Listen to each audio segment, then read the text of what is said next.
Here, how about this for the meantime? That's not going to sound good, right? But you can hear me?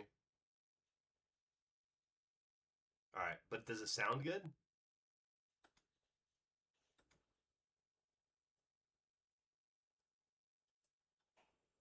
Yeah. It's the webcam. I'm gonna here. I'm gonna.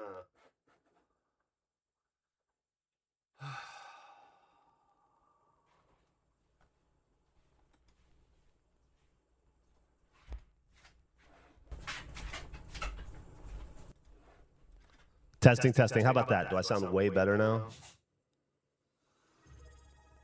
Thank you, Caesar. Do you say echo now?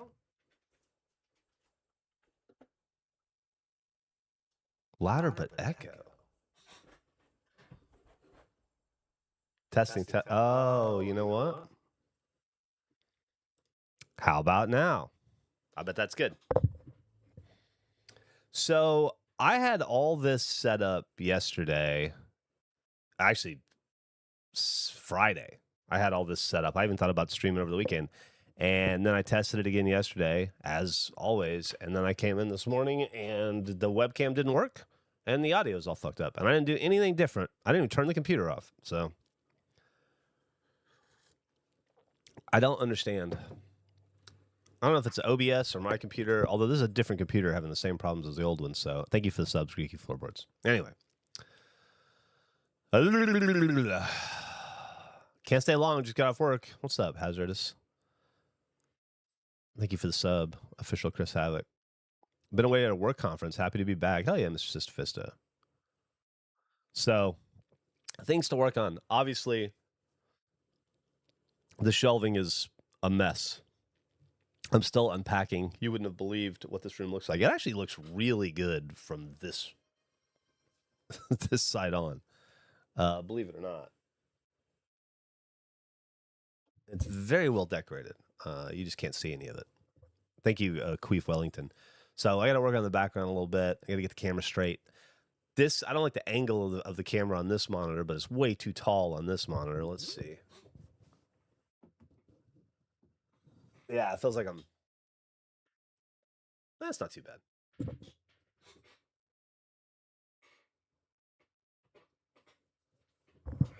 That's not the end of the world.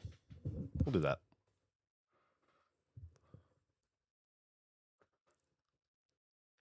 The photo, it's just a picture of me and Emily at our wedding.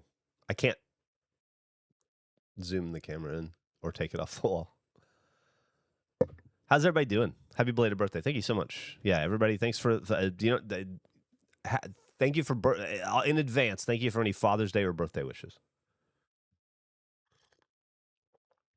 I can't believe Curly Fries made it to the second round. This camera angles feels like a guest about to come in and sit on the couch like in a talk show. Definitely not going to happen unless it's my wife or Albert, who he's unhappy, man. We're having some dudes do some work in the backyard today, and he is not enjoying having people in his yard. His guard dog is kicking in. He's been fucking miserable all morning. Let me tell you guys something. I never want to move again as long as I live. Ever want to move again as long as I live. I'm still in Texas. Yeah, I'm still in Austin. I didn't leave Austin. I just moved to a different neighborhood. Bought a house instead of renting. Does he like his new yard? He does. It's a much... I'll be honest, the old house didn't have a front yard to speak of, but the backyard was really cute, and he liked it a lot. I liked it. It was small, but it was laid out really well. This is a much bigger front yard and a much bigger backyard and a much bigger side yard. So I think he's happy. Thank you, Brief Relief. There's lots and lots for him to explore and be in charge of, you know, to lord over his dog domain. Oh my fucking God. I feel that I rue the day I ever have to move again. Seriously. Was Friday the 1 year anniversary of Exotic Bird? I think it might have been, Mark. Pretty close, yeah. Here, let me kill this ad break. Kill that ad break for you guys. Sorry. Is going to be a mow guy. Again, I've spent many years as a lawn guy. You know, I've owned a few houses in my day. I've been a lawn guy for probably 20 years. I only wasn't a lawn guy in the rental. But yeah, man, I'll be back to being a lawn guy. Thanks, Laddish. Yeah, so the story so far. I moved last Wednesday, and now here we are. That's the story. I moved last Wednesday, and then we've been unpacking and hanging and building and hammering and repairing ever since. And so, thank you so much, Beeford. That's very sweet. And so, has anyone had any experience with electric mowers? I've not used them. Yeah, I use battery powered mowers, electric mowers, like an Ego is what I used to have. Probably what I'll buy again. Enjoy. You're welcome, Millie. Enjoy the tuition. Oh man, what was my reason for moving? Oh, it's complicated. Uh, at the end of the day, well, I mean, it was kind of on purpose. I mean, of course, it was on purpose. You don't accidentally buy a house. It was a plan that I set in place 3 years ago.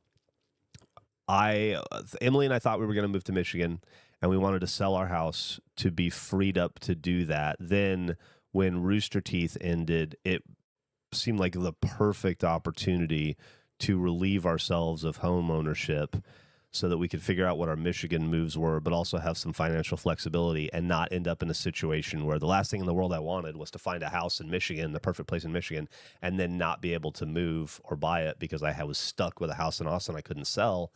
And I felt like where I was in 2024, that the housing market was about to fall off a cliff. So the second, the Rooster Teeth ending thing accelerated plans that we had to exit the home ownership market before the softening of it, which worked beautifully, by the way. It really did. I mean, I'd have been better if I'd sold it a year earlier, but still, I caught it right before it fell off the cliff. And then I wanted to rent for a year and then buy back in. We ended up renting for a little over 2 years before we found the right house. It just wasn't in Michigan. We thought we were finding a house in Michigan. We ended up finding a house in Austin and in a neighborhood that we've always loved, that I've always wanted to live in, and in a part of town that's really fun. And, at the end of the day, as much as I'd love to buy a house in Michigan, at the end of the day, I have a company in Austin that's doing really well and that I don't want to ignore, and then that I have to focus on and pay attention to. And Emily's got a company in Austin as well. And so, our focus is here, our time is here, our effort, our work is here. We might as well be here. And I don't know how much longer I have in me to draw a paycheck from the kind of stuff I do. That's not to say like time's running out or anything, but we all have a window, our careers end. People get old. I'd love to say that I'm going to be doing regulation into my 70s and for another 20 years, but that depends on my health. It depends on the other guys. It depends on our relationships. It depends on the audience demand for the content. It depends on our ability to continue to entertain. And so, it's not a given. And when I really started to think about it this year, especially at the start of the year, Albert, that's enough. At the start of the year, I got to thinking about like how many paychecks I have left in my life. And I don't know how many that is. Hopefully it's 1 million, but I will have less paychecks in my life than the rest of the guys and some of you. And so I should put those to use. I shouldn't give them to rent. I should put them towards a mortgage. And then, so we started looking for houses in Austin, probably in February, January, and didn't really find anything. It was just about hey, that's enough, bud. Come here. Chill out. It was about the same as the situation we were having in Oregon. No, I'm sorry. I had Oregon on the brain lately. Michigan. And so I've been watching a bunch of TikToks about Astoria, Oregon. So we were pretty, I wouldn't say defeated, but it was starting to feel like owning a home again was not going to be something that happened anytime soon. And thank you. No, he's fine right now. And where was I? And so we just kept looking, And then right in the middle of Emily's shingles and my diverticulitis, this house went on the market, and we saw it. We went and checked it out and immediately put an offer on it. It was just like the perfect house. We could sort of afford it. Thanks to Noble Steed 33's subscription, I'll be able to afford it a little bit more. And, 98-year-old Geoff still streaming with TCG Simulator directly to our brain chips in 2072. It's possible. It is possible. I do like to work. So anyway, so we put an offer on the house, and then I'll talk about it a little bit in the podcast, but it was a fucking nightmare to buy this house. It's the fourth house I've bought in my life. It was harder to buy this fourth house than the previous three together. I don't know if that's a symptom of 2026 and red tape and bureaucracy and the fall of an empire, or if it's, well, it was probably some of that, and then some of how I bought it, and, it's a whole thing. But since Wednesday, Emily and I have been sleeping under a different roof.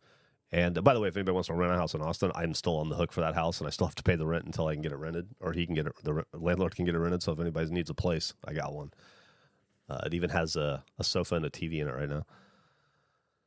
Oh man, so that's where we are. So since Wednesday, so for the 2 weeks leading up to last Wednesday, I've been tearing my house apart, packing, throwing stuff away, taking stuff to Goodwill, et cetera, et cetera. And then since Wednesday, I've been unpacking all that shit, taking more stuff to Goodwill, building IKEA furniture, et cetera, et cetera. It has been an incredibly busy month. I don't know if anyone else here knows as much about pools here as I do, like building pools and whatnot, but the reflecting pool situation in Washington, D.C. is so funny to me. It's pretty funny. Is it hard to get a home loan when your career is podcaster? No, I don't think they care. They just need to see a track record of revenue and the ability to pay a mortgage. It is hard to get a mortgage when the company you own is 2 years old. You're considered self-employed, and it's hard to buy a house when you're considered self-employed. All of that made it more difficult for sure. But, I was very lucky in that we sold the house, and then the money it went kind of like beautifully. It went beautifully. The money we made from the house we sold, we invested, and those investments turned out well, and that money grew. And then when it was time to buy back in, we were able to use that money. It kind of like exactly as we had envisioned, and it worked really well, except for all of the red tape and bureaucracy of buying a house. I had to submit more than 100 documents to buy this house. Taxes, business documents, anything you can think of. Over 100 documents. Most of those were submitted while I was on a cruise. Every morning, Emily and I would get up and go down to the business center before the cruise started and just start faxing papers, and then downloading more, and then filling them out and faxing them, and then having them say, no, that's not right, do it this way, and then doing it that way, and then the next day coming back and going, actually, it was right the first way, so can you do it again that way? And you going, well, we already did it that way. We gave it to you yesterday. And they're like, yeah, but that's yesterday's date. It needs to be today's date, so we need you to fill the whole thing out all over again. A lot of that, probably 30 documents of that, just constant. Was the last house the one that was sinking into the ground? It was, yeah. It wasn't sinking into the ground. It just had a cracked foundation. That's pretty common with slab houses. This house that we have now is pier and beam, so... but it's also sinking into the ground, and we are getting the foundation fixed on it. But once again, very common. And the house I'm in now it's not a big deal. It's a 100-year-old house, so it's doing just fine. I knew that Mark would want me to own 100-year-old houses, a house full of 100 years of problems. Basements don't exist in Texas, Smartnet. It's a combination of Texas limestone being under the surface, sea level, and really needing them. We're not hiding from tornadoes. Yeah, there's no. I got news for you, Mr. Sistafista. There's no basements in the South, really. There weren't basements in Alabama or Florida when I lived there. Mark, you got basements down there? Please tell me what make or manufacturer the electrical panel is. I will, Mark. I'll do that in a little bit. First time flying to Detroit? Hell yeah, Moon Girl. Yeah, I don't know that there are like basements below the Mason-Dixon line.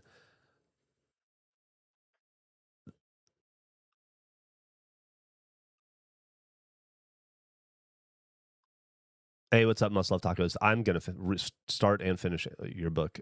It's next on the list. I read a little bit of Horus Heresy this weekend, which was nice. Oh, wait, hold on. Mark said something. We have multi-story buildings that have the entire first floor relegated to a basement kind of organization. Yeah, it's just incredibly rare to have basements in the South. Like I said, hard ground, a lot of limestone, at least in Texas, and then the sea level.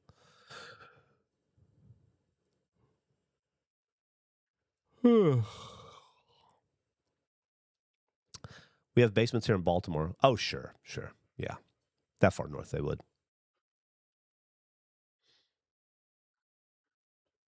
Michigan's all basements. I mean, the cool thing about Michigan, and one of the things I'm excited about if and when we do find our way to Michigan, is that the basements in Michigan are the size of the house. So if you have a 2,200 square foot house, like a one story, obviously, you have a 2,200 square foot basement too, which is crazy. They have whole worlds in their basements downstairs there. It's awesome. Yeah, the South floods a lot. You love the new camera angle? Thanks. I got a window open right here, which is giving me my side lighting, but it's fucking. You can see it's bright as shit here. I gotta figure that out. I gotta fill in with light in the house, and it's just not. There's just like one overhead light that's pretty weak here. Let's see what it looks like. Ugh. Ah.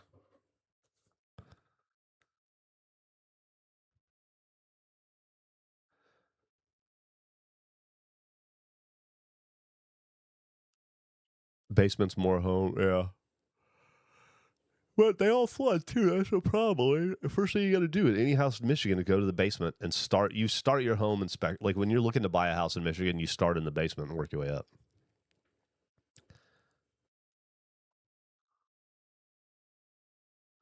Anyway, I'm excited and happy, and it's been a great birthday and a great Father's Day. But I am fucking tired, and I can't believe it's Monday, and we've got to work. I work all week, and there's still so much to do. I mean, my wife, I've worked a lot. I busted my ass for the last week. My wife has done twice that much. Like she is just a machine, and there's still so much to do, which is crazy because I don't own a lot of shit. I got a lot of shit in this room. I own a lot of collectibles. I own, a bunch of fuckface ephemera and my baseball cards. This room is mostly baseball cards and fuckface regulation ephemera. But outside of this room, we just have furniture. It's crazy. It's crazy how easily it is, how easily one can accumulate stuff and not even realize it.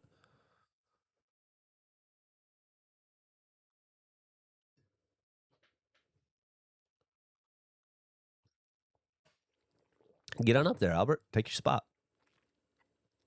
Do we have an upstairs like the rental? Yeah. Yeah. It's a 2-story house, but I'm on the first floor. I probably won't ever go upstairs. Upstairs is a spare bedroom in Emily's office. Her office is like a big open space. It's really, really nice. I was gonna put myself up there, have my stream setup up there, but honestly, the space is better than I would use it for, and it seems like a waste. So I just took the downstairs spare bedroom.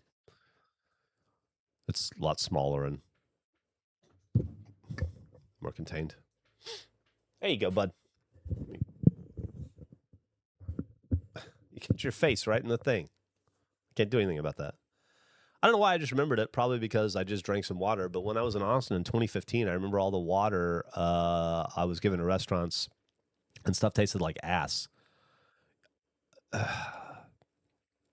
That was occasionally we have this problem.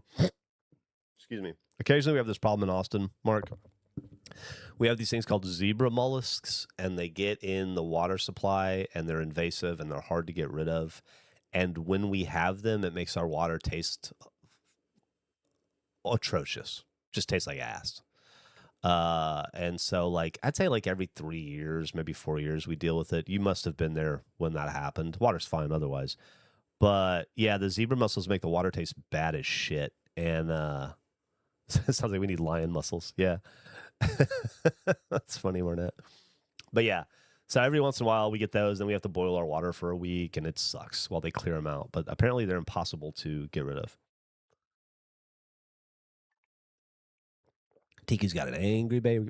What? Kiki's got an angry baby.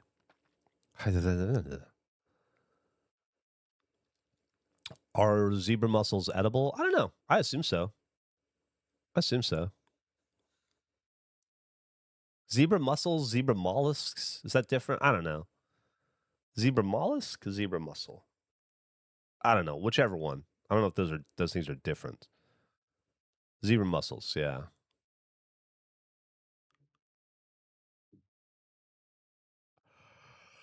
Congratulations on having today off, Laddish Leaks. That's nice. I wish I did. Yeah.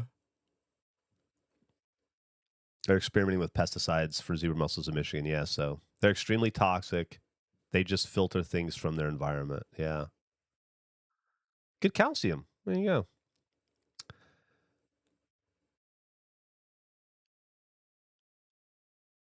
Problem in Kansas as well. Yeah, I guess they're everywhere.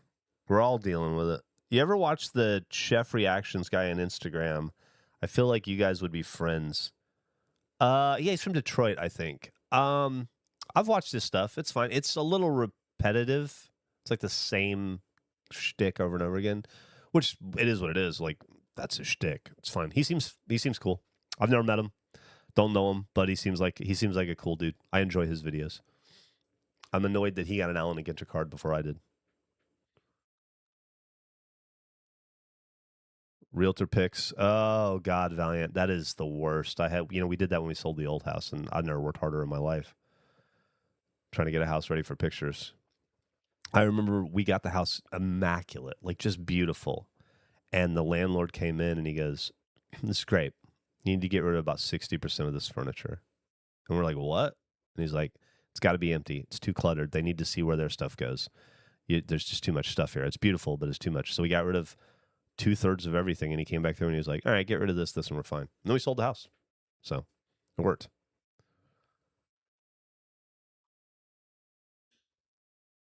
Albert is pissed off there are dudes in his yard, but he doesn't know that what those dudes are doing is for him. We've got a backyard full of rocks. It's just like a zero-scaped backyard. It's nice. It's little pebbles, but they're not good for him. He doesn't walk on them. And we really liked in the backyard at the old house, the rental, we had turf, like fake turf, and it was real easy to spray off. And he really liked it, and I don't know, it never needed to be cut, and so we were replacing those rocks with turf, so it has a little Albert spot to pee in again.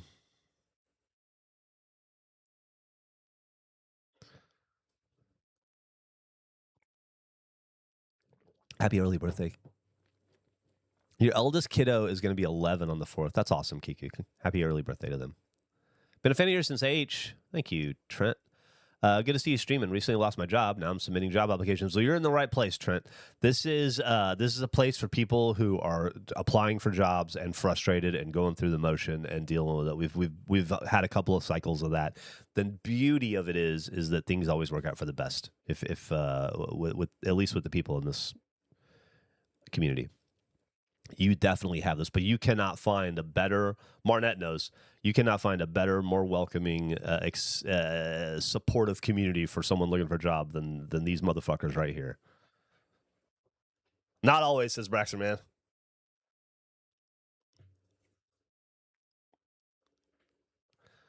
Hurts my soul as a lawn care man. Oh, I still have grass. I still have a whole front and two side yards of grass. I just, this is just a little area for him to pee on. That doesn't destroy my grass. Next time, but Miles, you got experience. You went through that. Next time, you'll be a little more confident, a little less scared, and maybe next time it'll be for the job that is right for you.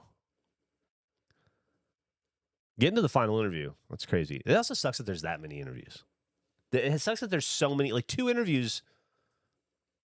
You don't call the second one a final interview, right? That means you went through a series of interviews, which is, I hate that shit. It's like you're not getting married. You're just trying to you're not going to spend the rest of your life together as partners. You're just trying to do a job for a company for a couple of years. They don't need to court you like you're about to, you know, irrevocably tie yourselves to each other through infinity.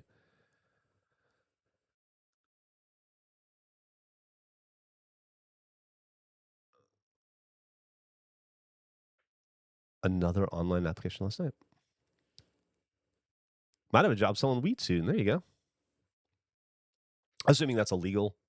Not just like, I decided to be a drug dealer. Weed's illegal where I live. So fuck it. Hopefully that's a, you know, in the 25 or so states where weed is legal.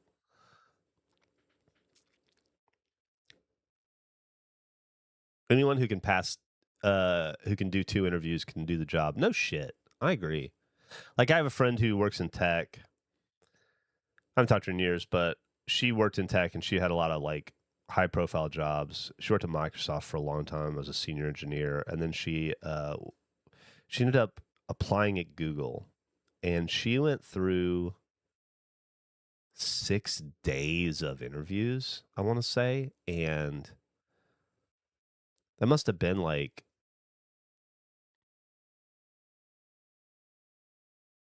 a dozen interviews.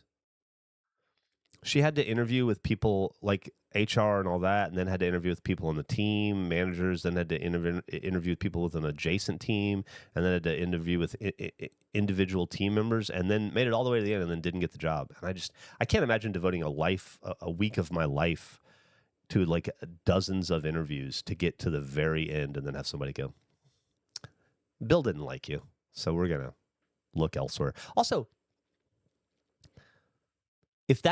unless there's like such little turnover at a place like that, how does anybody have any time to get anything done other than interview? If you're having to interview every prospect, like if you're on a team, like say you're an engineer and you're having to interview, even though you're not the boss, a future coworker to see what the fit's like. And I mean, how many of those do you have to go through a week that you could be doing your job as an engineer? I don't understand that shit. Hell yeah. Keep moving forward, Trent.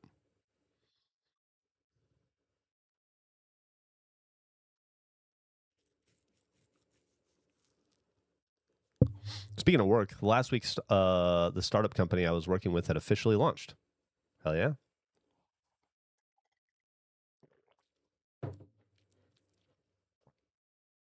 My eyes are leaking. I can't see the shirt.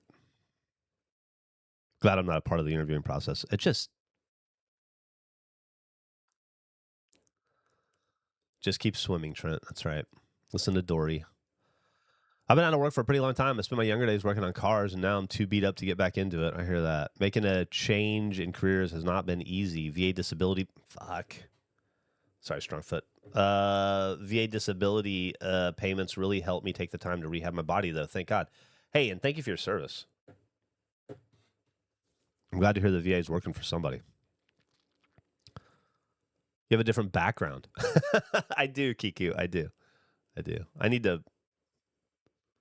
I'm gonna have to get I think I'm gonna need a tripod for the camera. I'm gonna put it between these 2 monitors, a little bit lower. We'll figure it out.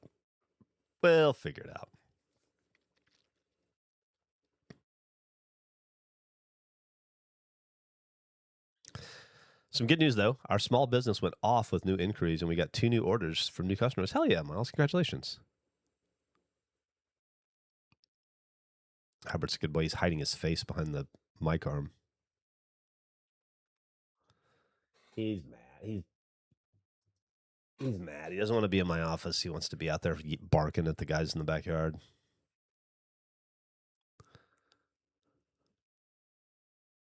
It is a comfy couch. It's new. Well, it's not new. It's Emily's office couch.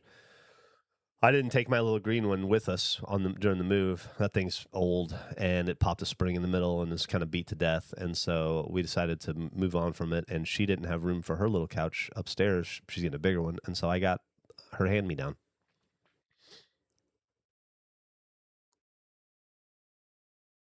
Hidden in the monitor itself. That's a great. Yeah, I agree, Atticus. Mark's doing a job this morning in this lovely house with a pair of lovely meatball dogs.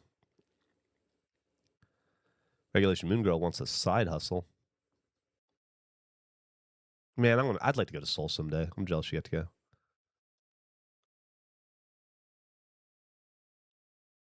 Dragonflies and bats take out all the mosquitoes now. That'd be awesome. That'd be awesome, Laddish. The new neighborhood I'm in is Mosquito City for sure.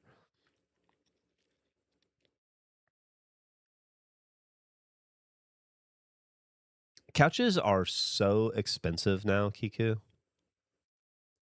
I know everything is, right? I mean, that's the thing about inflation, but god damn, we've been looking at a couple of couches, and a couch that used to be like $600, I feel like is like $1,800 now.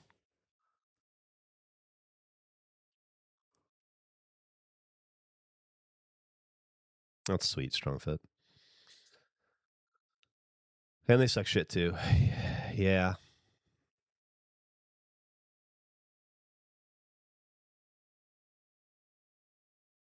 The last one I had, that green one, was a thrift purchase, and that was one of the better thrift purchases I've had.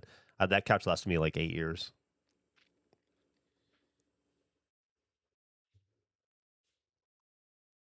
Hammocking in the shade with the chickens. Hell yeah. That sounds awesome, Patrick. Building a dragonfly pond and put some larvae in there. Oh, that's interesting. Thrifting couches and chairs are the best. Man, just follow behind me. I'm giving them away left and right. When we buy things we use all the time, we go all out for quality. Sectional couch, yeah. 4K. It's crazy. It's crazy how expensive this stuff is. I don't know if you remember. This is from DRMWRPT. I don't know if you remember about 3 or 4 months ago, I asked for help trying to find full-time work right out of college. Well, luckily, I am now in the process of getting an area manager position at Amazon. Congratulations. See, it does happen eventually. We are going to get there. Every one of us is going to get a job. Just got to go through some bullshit first. Working at UPS from 4:30 a.m. to 9:30 a.m. is a second job, Monday through Saturday. Good Lord, sloppy Dave. I'll be drowning in $1.50 glizzies. That's going to take years off your life. They're so good, though.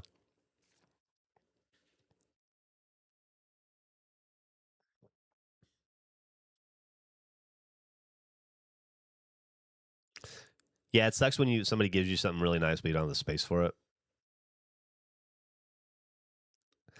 Speaking of struggling to find work, watch the Geoff stream. Yeah, a lot of business leads in our stream. Make good contacts. Now, but you'll find a ton of really understanding, welcoming people who have all been through it and have supported each other going through it.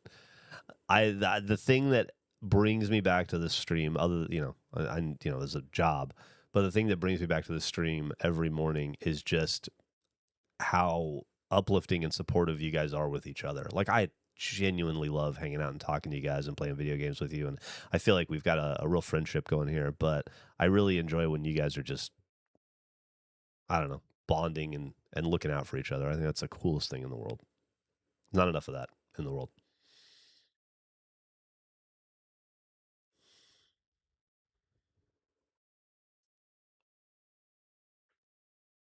All right, god damn it. What time is it? 35 minutes. Little booty hole's about to be fired and looking for a new job. Whew. Fingers crossed.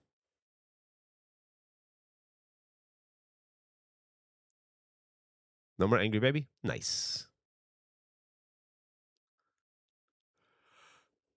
Going to school for cybersecurity to hopefully get out of the tire delivery business. Those are 2 very different career fields. But that's good that you have the experience in both. You can,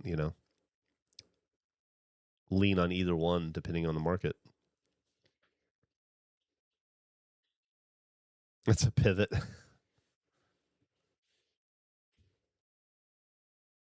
Tampa folks, keep a job out.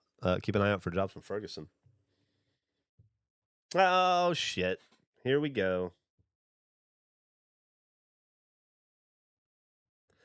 Shams Charani is adamant that a Giannis deal will happen before Tuesday's trade deadline. Or before Tuesday's draft. Sorry, it's not trade deadline.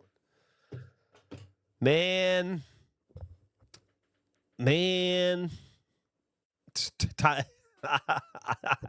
I will see, Atticus.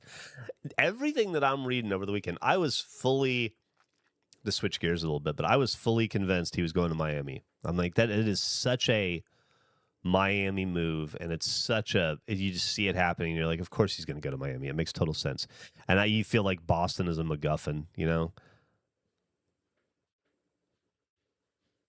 But it appears that Miami may not have enough to pay for Giannis, and we definitely do. I don't want to lose Jaylen Brown before anybody asks. I love Jaylen Brown. I've loved him since his rookie year. I've loved him longer than I love Jason Tatum. He's the longest tenured player on the Celtics, I believe. 100% he is. Easily the longest tenured player on the Celtics after Marcus Smart left. So I don't want to lose him. I love him, and I'll still support him even if he plays for Milwaukee. But Brad's going to do what Brad's going to do, and if Brad does it, it's the right decision. I completely and totally, as Celtics fans, trust in Brad. We trust Brad Stevens. And so if he thinks Giannis makes us better than Jaylen Brown, welcome to the team, buddy. We'll see. This is the new place, Mr. Fedora Mustache. Yeah. It's still obviously in flux, not unpacked completely at all. As a matter of fact, like here's just a bag of cords and cables to stuff that's still not installed or put together. No, we bought a house. Butler legend, Brad Stevens. That's right. He was a Butler legend. So, yeah, still drilling holes in walls, still plugging. I don't have I can't find my Switch 2. It must be in that closet over there, but I have the only thing I have left to do is I didn't have long enough no, I'm good there. I'm going to replace the HDMI cables with shorter ones that make less clutter. I hardwired everything in to the Switch yesterday.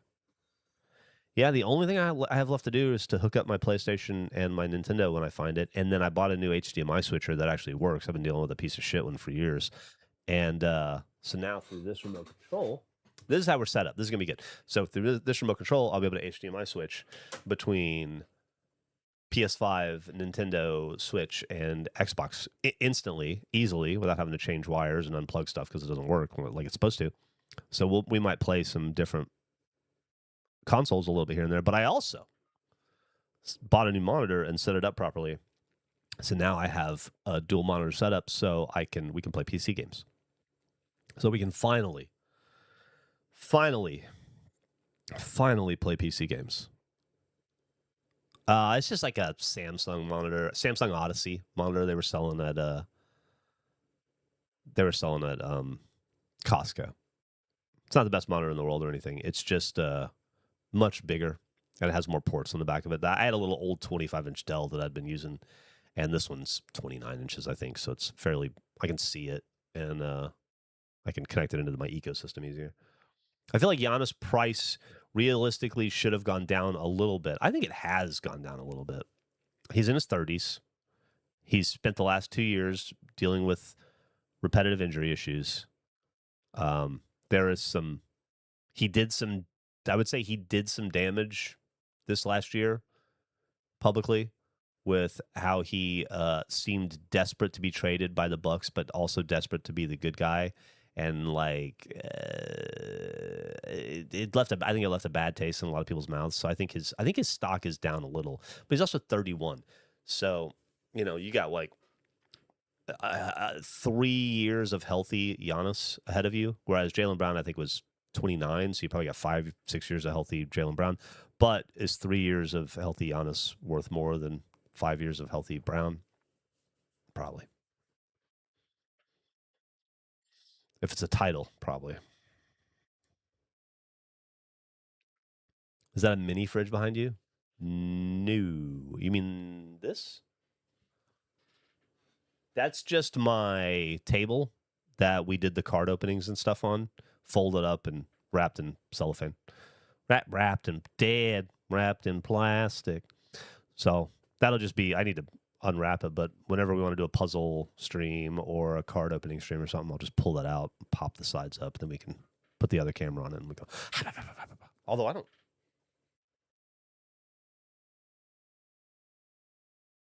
don't know where that other webcam is. Albert, that's good. You're good. There you go. That's a good boy. Sweet puppy. Get him, Albert. Someone breaking into the new office. Hey. That's enough. He's so protective. He really is. You would not want to approach me around Albert if he didn't know you. I worry about it a little bit. I love how protective he is, but I wish he'd chill the fuck out. I'm scared he's gonna hurt somebody someday. He is a great boy. I mean, there are dudes 3 or 4. Hey, you're gonna have to go upstairs. Your mom already said she'd make you go upstairs. That's no good. You have to hang out there with her. I found out. First time chatter. Dodo Beast Mode says, I found Geoff. Didn't know you were streaming now. It's exciting seeing everyone stream. Does anyone know too if Gus is streaming? No. He does. Gus only does Stinky Dragon, to my knowledge. That's his full-time job. My full-time job is regulation. I just stream in the mornings to remind you to listen to the regulation podcast every Wednesday and check out regulation gameplay and regulation supplementals and all that nonsense at regulatreon.com. This is Geoff's. Yeah, this is my side hustle. This is my morning side hustle that I use to. It's threefold. One, I want to hang out with you guys genuinely. I've become addicted to you all. 2, it's to remind you to listen to the Regulation Podcast, and then 3 is to make money for paying for my daughter's college. A little bit extra money to pay for her college. And speaking of which, today is Monday, normal Monday. So 4 p.m. Central Time, there will be a break show. Hopefully, we will see you there.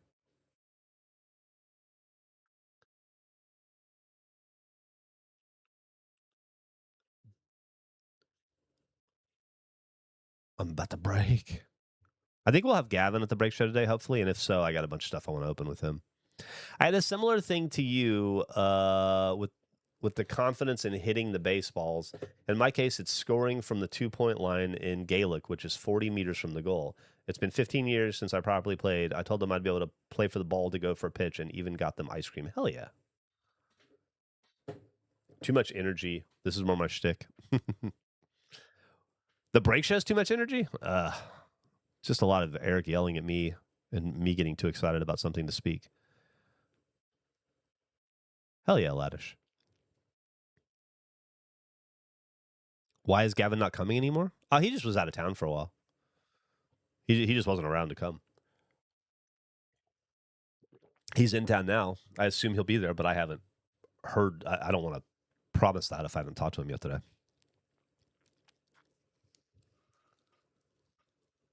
Oh, the fast food thing? Yeah, I do want to do that. Maybe we'll do that today. Maybe we will do that today. Emily is always a gym in the break show. I hope she'll be there today. We may have a conflict with the house, so there's a chance she may have to stay back and deal with construction people. But hopefully she'll be at the break show too, because I don't like to do it without her. I need my Emily next to me.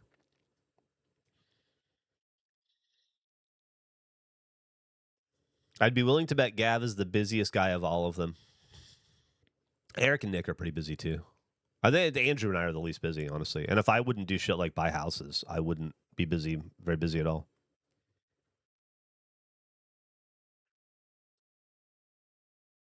You won that draft? Thank you. I think I won that draft too. I didn't see anybody online say that. It's the same as always. It's always Eric. but I'm pretty sure I won that. I tried to win that draft, and I think I did. I usually don't attempt to win a draft. I'm usually going for a bid or something that's funny to me and only me. But yeah, in that instance, I played it straight. Does Andrew stream anymore? I don't think so. Not very often. Every once in a while, he'll stream from the regulation channel.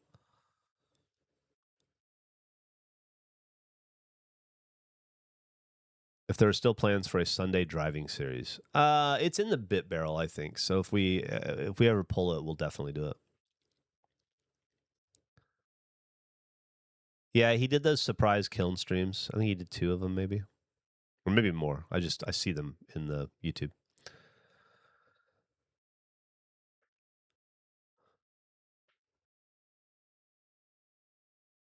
I can't wait to get settled in with new mortgage payments so I can re-up my...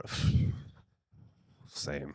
I can't wait for my rental house to get rented so I don't have to pay double rent every month. Multiple concepts to try. Yeah, there's a bunch of different ideas we had that were a lot of fun.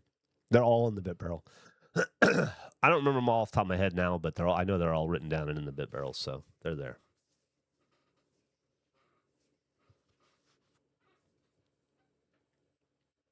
No. The house I'm renting. I broke my lease. We had just re-signed for a year when we found our house. Like 3 days after we signed, we found our house. Couldn't have happened at a shittier time. So my landlord has been very cool, very understanding. But I just farted big time. But I am still on the hook for that house until he gets it rented. So luckily, my mortgage payments don't start here until August.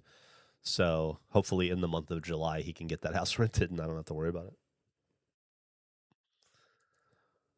Was this house well inspected? Dude, this house was so well inspected. We had a book bound with the inspection. So yeah, it's like this thick. And we're going through the inspection list right now.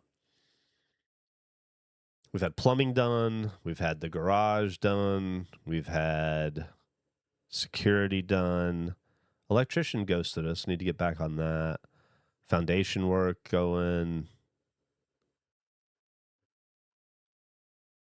There's more. Yard work. 2 different yard things. Yeah, we got a lot. Thank you, Scrinsby. When was the last time you pulled and did a bit from the barrel? It's been a long time. It has been a minute. We usually use the bit barrel when we're stuck for an idea, and we just haven't been stuck for an idea. Or more realistically, we haven't had the full group together to do it. Like when we pull from the bit barrel, we want there to be all of the American contingent there, all 4 of us. So had AC out, yeah, had all that worked out. So a full term anniversary. Thank you, Braxterman. The American contingent. So we've just been waiting to get full staff. Like last Friday, Gavin was finally here, but Nick was gone. And we were going to film this idea we have to make a sandwich out of a whole loaf of bread, but to get a loaf of like white bread, the big I don't know, cylinder of white bread, pre-cut, and then cut it down the middle long ways, and then build a sandwich on top of that. And we were going to do that Friday, but we didn't want to do it without Nick. And so it's less about like not getting to the bit barrel. The reason we haven't gone to the bit barrel lately is just because we haven't had enough people to do it justice. We want to be all there. So now that we're all back, well, we're not. Nick's on vacation, but when Nick comes back, maybe we'll. Was Geoff born and raised in Texas? No. I was born in Alabama. And then I moved to Florida, and then I moved back to Alabama. You're going to get the story. I was born in Alabama, moved to Florida, Pensacola, moved back to Mobile, moved to Portland, Oregon, lived in Beaverton in Portland, moved to Jacksonville, Florida, moved from Jacksonville, Florida to Alabama, back to Mobile. From Mobile, we moved to just outside of New Orleans, Covington, Mandeville, Louisiana, At this point, I'm in the 7th grade. Moved there from Covington, Mandeville, back to Alabama. And that's where I went to high school. And then I joined the Army from there. And then when I was in the Army, I went even more places. But yeah, I went to something like 14 public schools in my 12 years of education. I moved so much. I moved a lot in like I lived in like 3 places in Portland, and I was only there 3 years. A lot of that too. And each one was a different school district. I was a busy kid. Damn, you had to get good at making friends. I had to get good at entertaining myself. I was an awkward kid. I had trouble making friends, especially early on. So I got good at making myself laugh and inventing games for myself and ways to entertain myself because I was always the new kid. Sometimes I was the new kid. I remember, I think it was 3rd or 4th grade. We moved. I had started it. We were 2 weeks into 3rd or 4th grade, and we moved. And they put me in a new school. And it was cool because in that new school, there were 2 kids that I knew, a brother and a sister from my previous school. They had moved a while back. So I instantly had friends. I was in that school for 3 weeks, I shit you not. And then the school district discovered they put me in the wrong school. And they pulled me out of that school and sent me to another school. And so, like, in the span of like a month, I went to 3 different 3rd grades. And it was pretty much like that, my childhood. I moved because of divorces and jobs and stuff. I moved so much that I was just always new. I very rarely, that was one of the things that, like, that I learned from an early age that really hurt and was hard to deal with was, and what I wanted to protect my daughter from, and which we did, which was it sucks to always be the outsider, the new kid, to go into a school where everybody in that school has known each other since kindergarten or longer, and you're one of a few outsiders, and even then when you break through and you make friends and you're into a friend group, it's still like, let's say 5th grade, you're still at this social and cultural, I mean, cultural is not right, but this like social disadvantage where everybody once again has known each other for their entire lives, and even though you're friends with them, I've only been around there 6 months, and I felt like that my entire life. So that's when I fell in love. That's why when I got out of the Army, always a new kid. Yeah, 100%. And then I joined the Army, and then I moved even more in the Army. I was all over the fucking world in the Army. So then when I fell in love with Austin and then got out of the Army and moved back here, I determined to make it the first home I'd ever had in my life. I never felt really at home anywhere, even in Alabama, especially not in Alabama. And so that's why it's been so hard for me to leave Austin. It's the first place. You don't think about this very often.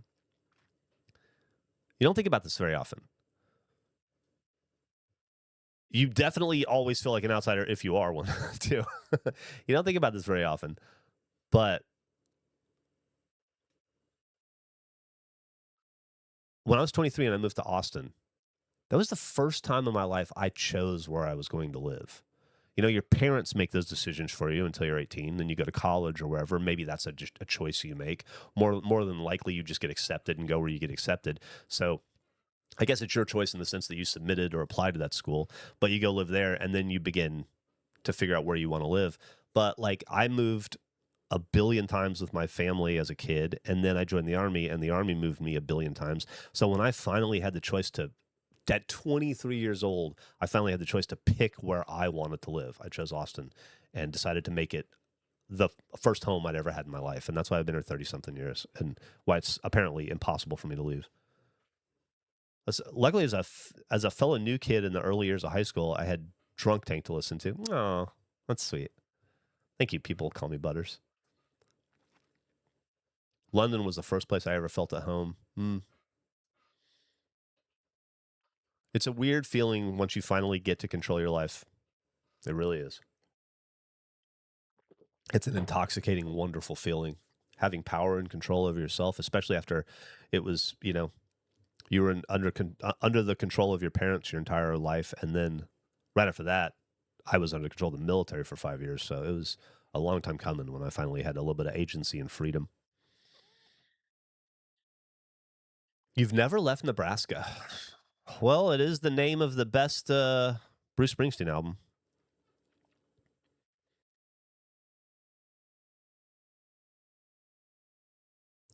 so we're supposed to be playing a game. We've been talking for an hour. We're slow rolling into the game because. See you later, Regulation Moon Girl. Have a good therapy. Everyone here should do therapy if you don't, or if you have it available to you and you can afford it. By the way, it's the best thing in the world. Wow, that's really, really nice of you to say TUI music, and it means a lot too because I didn't have dads a lot growing up too, and then when I did, I had shitty dads, and then eventually I got a great dad, and he died. Never left New Mexico. Jeff Chat's always a delight. Thank you. I am I'm holding off because there's something we got to do in the game I'm not excited about. Do you know how to siphon a gas tank with a hose? Absolutely, Mark. I'm from Alabama. Yeah. I've done it many times. Step one, you drink a lot of gas trying to do it. Mark, I have spent most of my adult life trying to put my southern redneck trash upbringing in the rearview mirror, but it is still a part of who I am. So yeah, I can siphon a gas tank. I can do most things that are required of your typical Alabama redneck.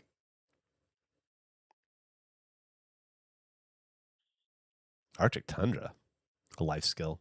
Jeff taught me how to huff gas. Oof, I hope not, man. I'm so glad I got away from that. I was a big gas huffer when I was younger. Just imagine how smart I could be if I didn't kill those brain cells doing that. Save yourself the stomach of gas. Can you chuck a rock 80 miles an hour? Oh, easily. At a bloated dead dog. Wow, that's a deep cut, Four-Eyed Clover. That's a deep cut. You do not want to accidentally get a mouth of that shit, I bet. Redneck logic and ingenuity will always be a part of redneck DNA. Yeah, it's in my DNA for sure. The first 18 years of my life were like cemented in the South, with the exception of that little 3 years in Oregon. You feel like you're not getting the full Alabama experience in Huntsville? Well, hop on I-65 and go south a couple hours. You'll find plenty of it. If Alabama and USC play, who do you cheer for? Alabama. I don't give a fuck about USC. I'm sorry. It's my father-in-law does. He loves USC like crazy.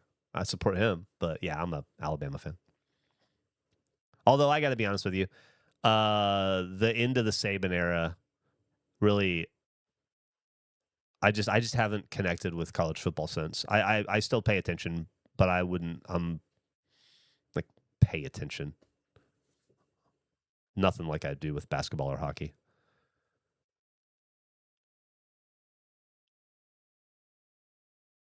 All right. Saraland. I know Saraland. Chinchula. I know that. I don't know Axis, but yeah, I know that area.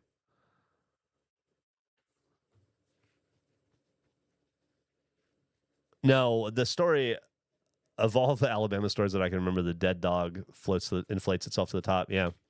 That's there was just always dead dogs on the side of the road or deer or wherever. And when you're a kid, you just walk into a gas station or whatever, you'd see this dead dog and it'd be like bloated and really full of flies. My friends taught me that if you throw rocks at it, if you hit it hard enough, it'll explode. So I spent a lot of my childhood throwing rocks at dead dogs or dead deers. It's fucking disgusting. But that's what you do when you're a poor, dumb kid in Alabama. Hanging out on the side of a highway. A lot of hanging out on highways when I was a kid. Better than meth? I read that as better than math. Oh, my God.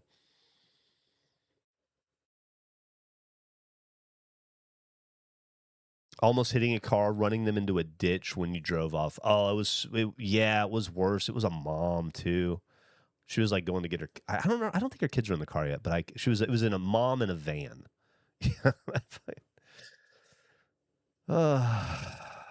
Was there cow tipping there? I've never tipped a cow in my life. That's a thing that I've heard about and that people talk about and that I've seen on TV, but I never saw in person. And I don't know anybody that did it that I'm aware of. Maybe my dad or something when he was a kid, but yeah, I never really experienced or saw that. Exploding whale? Oh, yeah, of course. It's famous. Internet famous.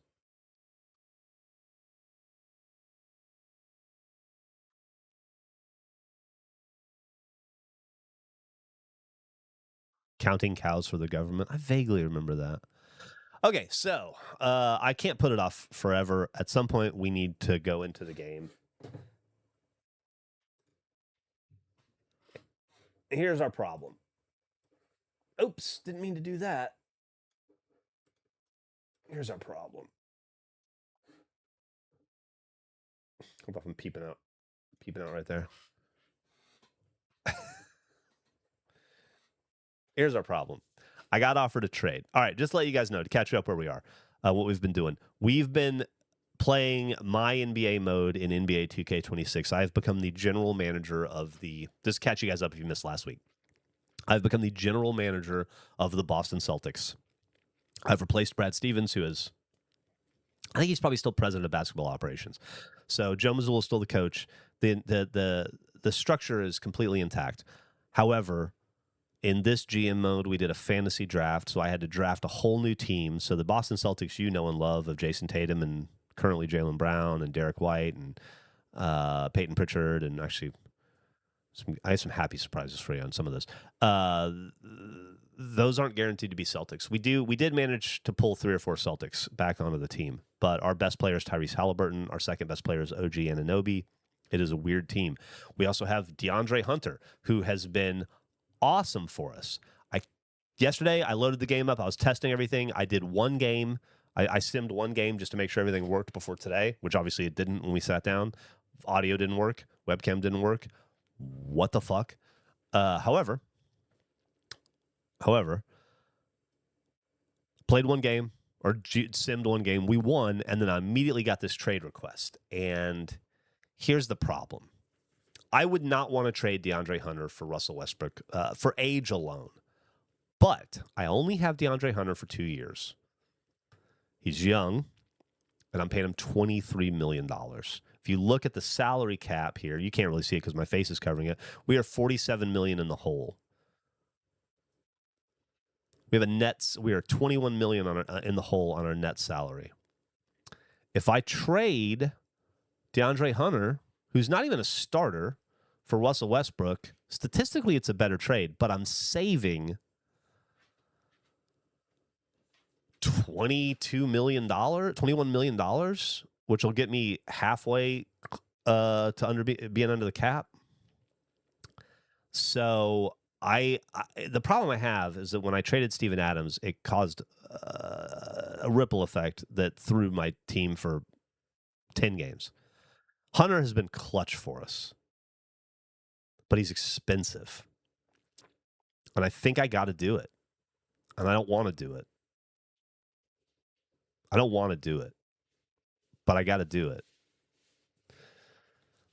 It's from a cost analysis. It just makes sense. So I'm going to accept this trade. If we were in first place, listen, if we were running ahead of the pack and I thought we were going to win a title here, I would do it. I wouldn't do it. I wouldn't fuck with the chemistry, but we're barely above 500 and over the salary cap, and we have got to do some things to. So I think I'm going to accept this trade.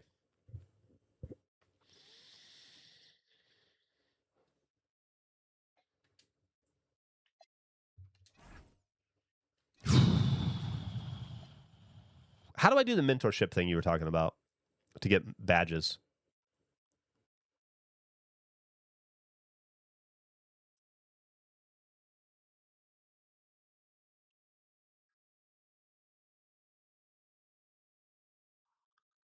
What actually happens if you go into the red? I don't know. I guess I get fired eventually. You can get fired by the team. A fussy baby's better now than a hungry one later. That's true, Twitcher. That's a great way to. That's a great way to. It's an absolutely great way to look at it. So, somebody was saying to do the mentorship thing. I don't know how to do that. Is that a? Let's see.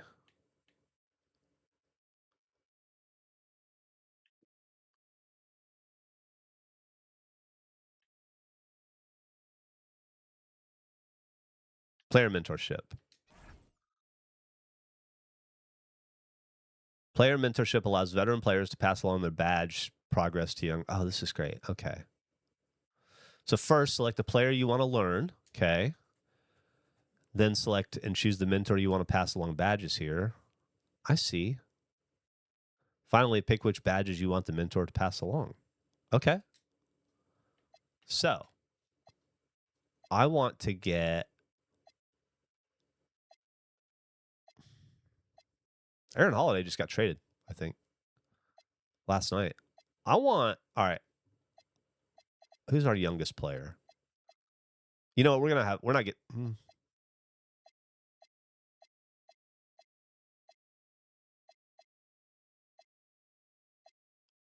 Who's low on badges? Isaiah Stewart.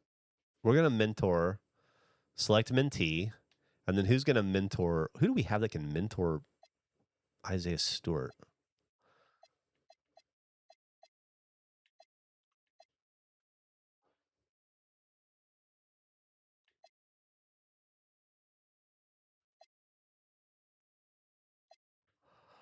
Okay. Aerial Wizard and Paint Prodigy.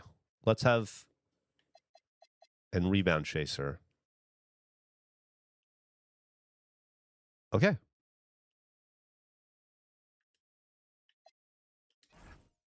28-year-old Robert Williams III, Time Lord, with the love tattoo on his neck, is going to mentor 24-year-old Isaiah Stewart, the Enforcer. Okay. That was cool.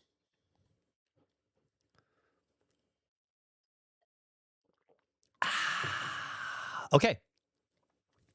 So to catch everybody up, we are 23-17. Great team chemistry. Got some good fan interest. Let's go back up here out of the way. And what is it, January? Okay. All right. We're 5th in the conference. Our power ranking is 10th, which could be better on. Let's look at the stats and standings. League leaders, Tyrese Halliburton should be in 3rd. All right. Didn't mean to do it that way. NBA standings. Okay. Chicago Bulls, Detroit Pistons, New York Knicks, Brooklyn Nets, and the Boston Celtics. And then over on the left, wait, that's not what I wanted to do. Dallas killing it. Okay.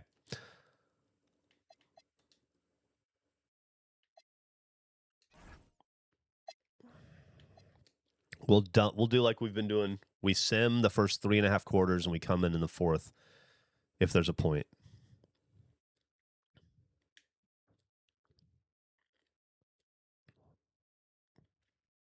And typically when we come in, we start to lose.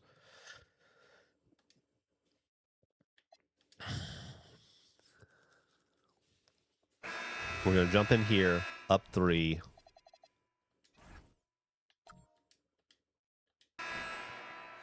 All right, let's see what happens. Mitchell Robinson passes, inbound pass to OG Anunoby for a wide open 3. Celtics up by 6, under 3 minutes to go. Who do we have on the Atlanta Hawks? We have Kevin Durant. We have... Well, we're up by 4. Who else we got? Derek White made his way back to the Celtics, thank God. Although, he may be leaving the Celtics. We'll see. I don't know. I don't know what's going to happen with this Giannis trade. Mitchell Robinson has it at the top of the key. Passes it to Hallie, who could have driven. I'll take the mid-range floater, but or jumper, but he had a wide open lane there. LaMelo Ball, one of the Wiggins.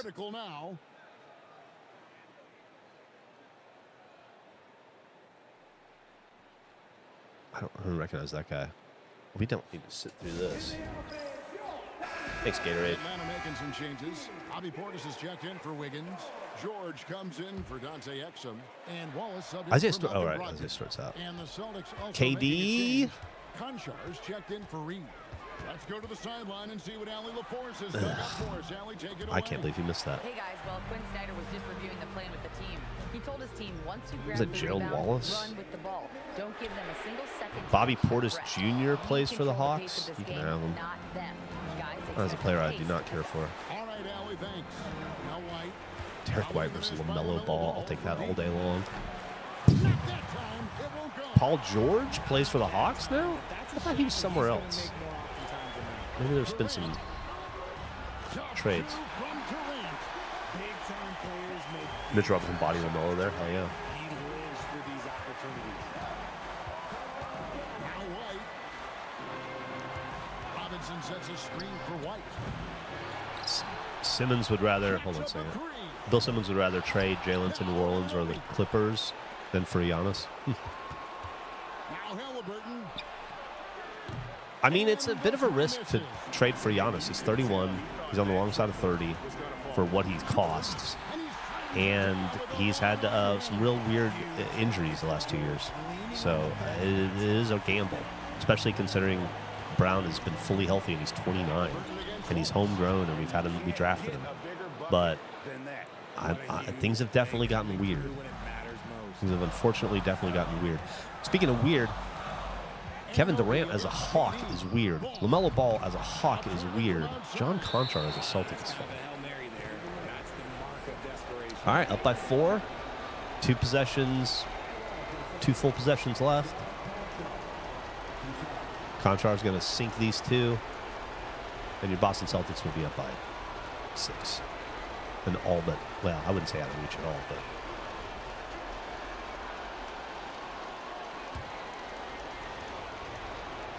Didn't LeVar Ball lose a leg? Did he? Is that why we haven't? Is that why we haven't heard from him for the past 3 years? He was everywhere when those kids were coming into the NBA.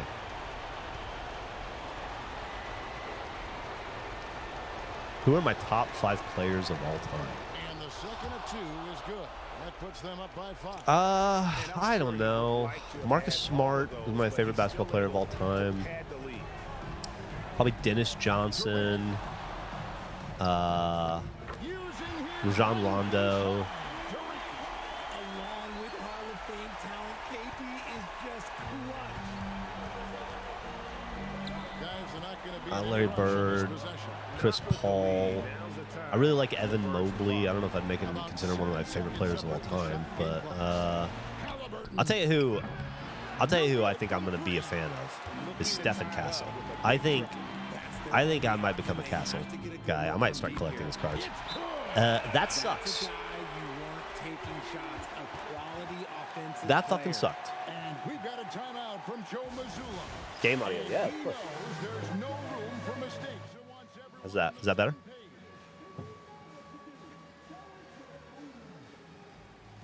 DeMarcus Cousins. Boogie was unstoppable before he tore his Achilles. Was that what happened to him? He tore his Achilles, right? No other basketball fan would lead with Mark Smart. A bunch of Celtics fans would. Boom. That's a fucking game right there. Tyrese Halliburton just iced you. You can't score with 0.2 seconds. It can't be done. Not a concern at all. You're going to have to go for a tip in under the rim. Is that Cason Wallace down there? That's who it is. It's Cason Wallace. Not Gerald Wallace. Okay. Thank you. We'll take that. Celtics victory. Tyrese Halliburton.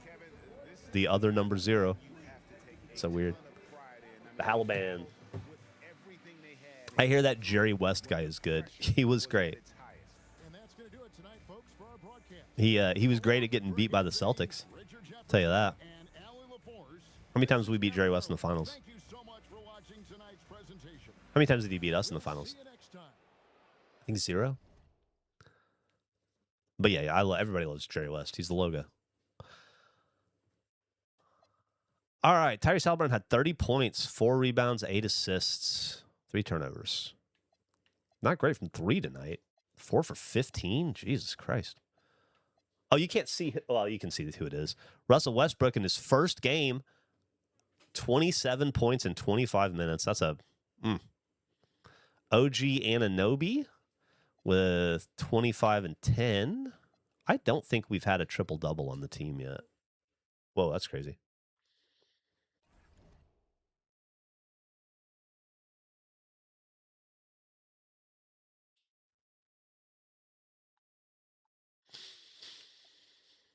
24-17, still in 5th place. Let's see how we are 2 games out of 4th. Where's my phone going nuts? Okay. 6.5 games out of 1st, 2 games out of 4th, 2 games out of 3rd. Okay.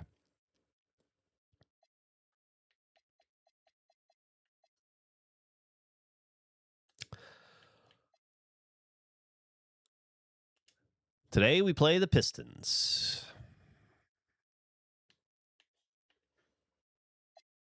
Game froze for a second there.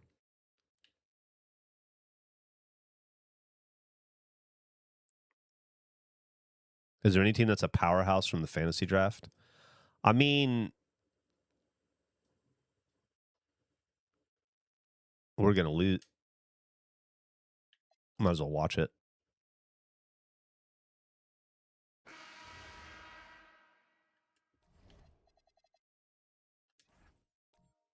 I don't think we're winning this one, boys. All right, going to have to go for the steal here. Anthony Davis, the Detroit Piston, passes it to Aaron Nimhard, the Detroit Piston, back to Anthony Davis, to Franz Wagner, the Detroit Piston. Anthony Davis and Franz Wagner would be a tough front court. Is that Evan Mobley over there as well? Jesus Christ. Somebody asked if there was a super team. It might be the Detroit Pistons, but I think the Dallas Mavericks are really fucking good. We'll go see what their team looks like. Clint Capella, that's who that is. Yeah, well, can't win them all, right?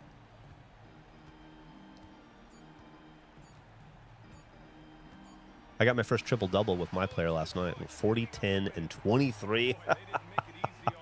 23 assists. That's a Halliburton number. Ugh, got our asses kicked. If you're going to lose by it to anybody, I guess I can stomach it being Detroit. Let's see what the... Wow, Westbrook's putting up numbers for us. All right. Let's see. Let's answer your previous question. NBA standings. So it's probably the Dallas Mavericks.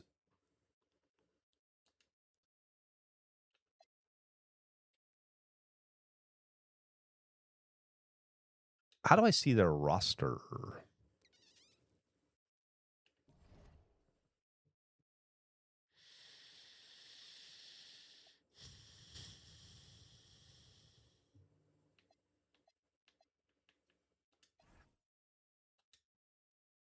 It doesn't matter.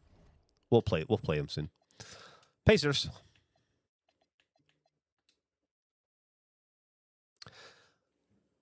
Celtics receive Case and Wallace and Paul George. Hawks receive OG Anunoby and Aaron Holiday.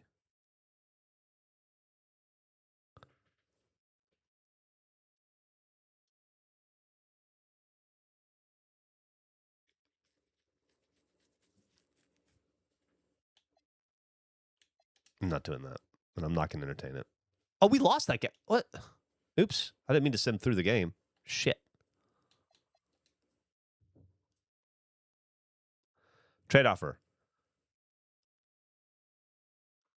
That's got to be Davion Mitchell, right? It can't be Donovan Mitchell. 20 for best. Thunder receive Westbrook. Decline. Okay. Basketball's always seemed like it puts way too much emphasis on individual performances of a team game, but learning the ins and outs is still interesting, even if I still don't grasp the appeal of the sport. I don't think it puts too much emphasis on individual performance. I just think that an individual has the power to swing a basketball game, and therefore those individual performances are important. But if you look at who wins, I mean, the Knicks won as a team. They played great team basketball, like a really impressive team basketball. As much as I don't like the Knicks, the Celtics, when they won, it wasn't because of Jason Tatum or Jaylen Brown. It was team basketball. So I think it's one of those things where individual performances stand out and are fun to talk about. Bam Adebayo scoring 72 points or whatever, but let's continue. We're going to come in at 4 minutes here. Oh, shit. Well, I guess we just won. Okay, we didn't come in on that one. Is your camera freezing or is it just me? Seems fine.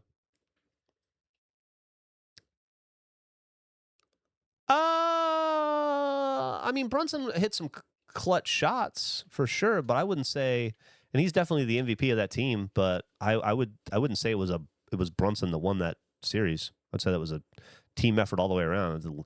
Landry Shamet had his moments. Cat had plenty of moments. Anunoby had moments. Alvarado had moments. Like,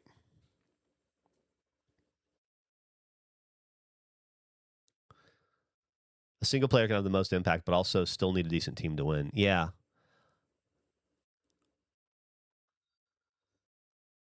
Fuck the Bulls. The Bulls are first place, right? So we need to win this game.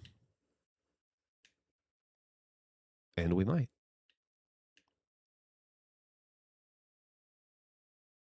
And we won't. We'll come in and watch ourselves lose, though. Down by 15. All right. We're definitely not... Is that... Who's playing for the Bulls here? That looks like Darius Garland. And Giannis, maybe?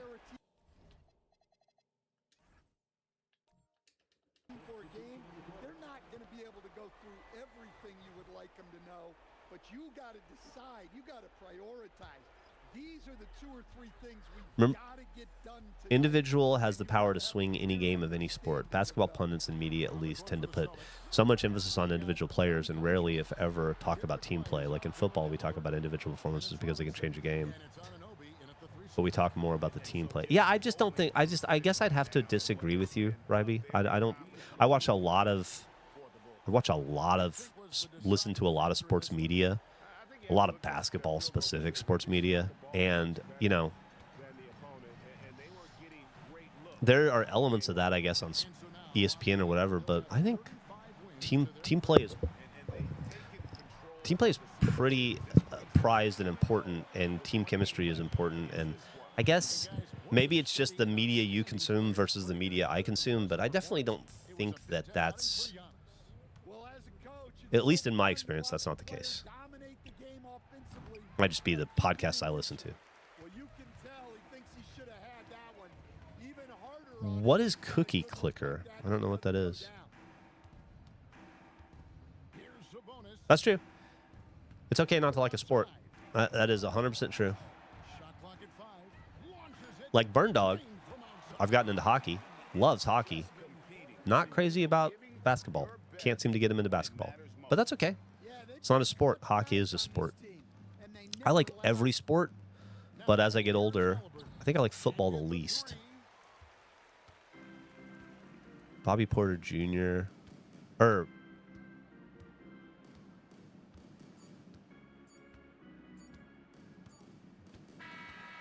so Chicago takes this one, and by a big margin. This game may not have been the most exciting we've ever seen, but you have to appreciate...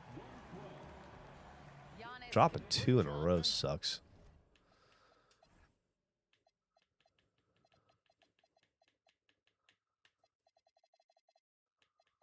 Kevin Porter Jr., that's who it was. Yeah, I knew I had that wrong. Okay.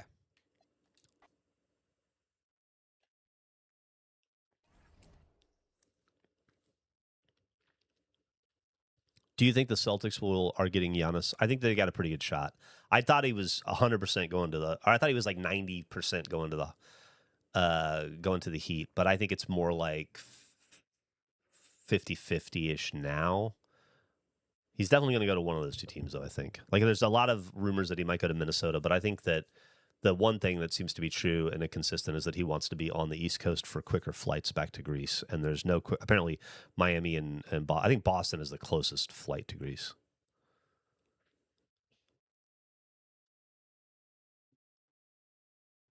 U.S. fans seem to only care about individuals. Well, I guess that's what I'm saying, Ryby, is that what's presented to you overseas may not be the reality on the ground in America. Because I definitely don't think that's the case here. There are people. There's a basketball is different than other sports, at least in the States, because there's a huge cultural impact to basketball because it's so intertwined with popular music and with fashion, sneakers, etc. And so I think that basketball players, like for instance LaMelo Ball, Gen Z fucking loves LaMelo Ball, and they love him as a personality, and I think he's very popular as a influencer and a personality more so than a basketball player. I think that there are some players that fall into that category, but I guess I guess what I'm trying to say is what's being presented to you overseas, I don't think is the reality here in America. We're not doing that. There are bandwagoners for sure. There are people who only follow a player. There's a ton of LeBron fans, but I imagine there's a ton of Messi fans, that just like, oh, he's playing for Barca, I root for Messi. Oh, now he's over playing for Miami, I'll root for Miami. You know what I mean? I think that exists in any sport, and I think maybe you're only seeing an element of that because that's what they're choosing to show you overseas, but I just don't think it's the reality on the ground here. You do love, yes, you do, Prada Rob. You goddamn do. He's like the second most popular NBA player, which doesn't fit with his ability or skill or position in the NBA.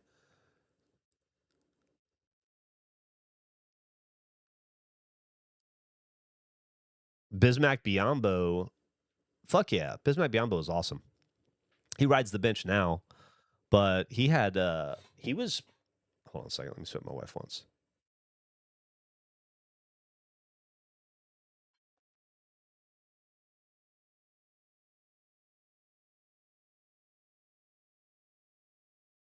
I don't know what she's showing me. Yeah, I watch international basketball for sure.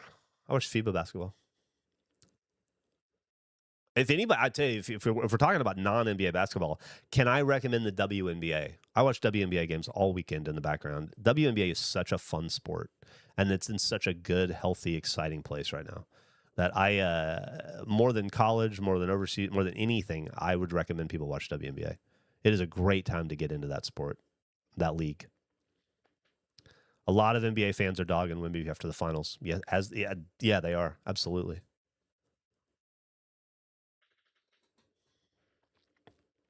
Who's my favorite WNBA team? Everybody likes Caitlin Clark. She's a badass, but I'm a New York Liberty fan.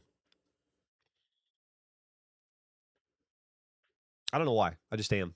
This is the first team I enjoyed watching. I like, I like the whole team, but I like Jones a lot. I like Ionescu.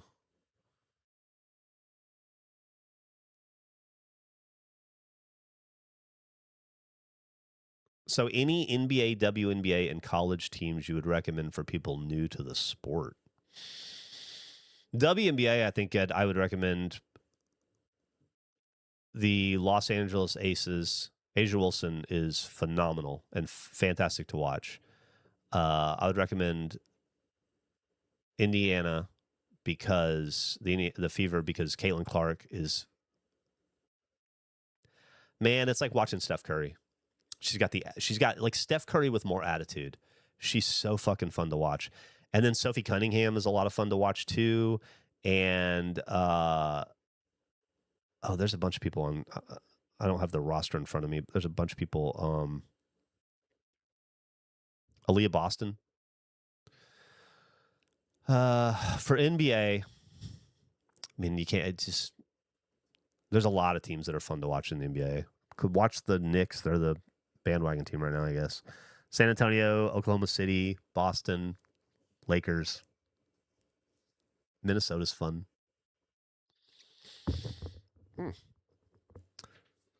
college, I'm the wrong person to ask. Okay.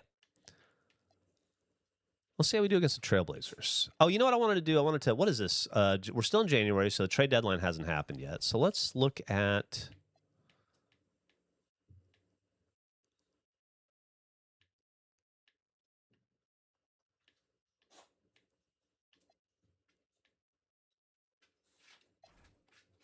You guys staying here with me, bud.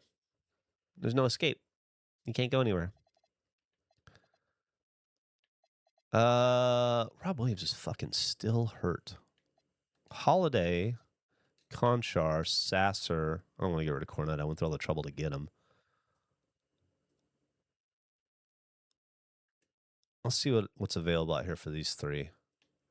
Man, Javonte Green keeps coming up.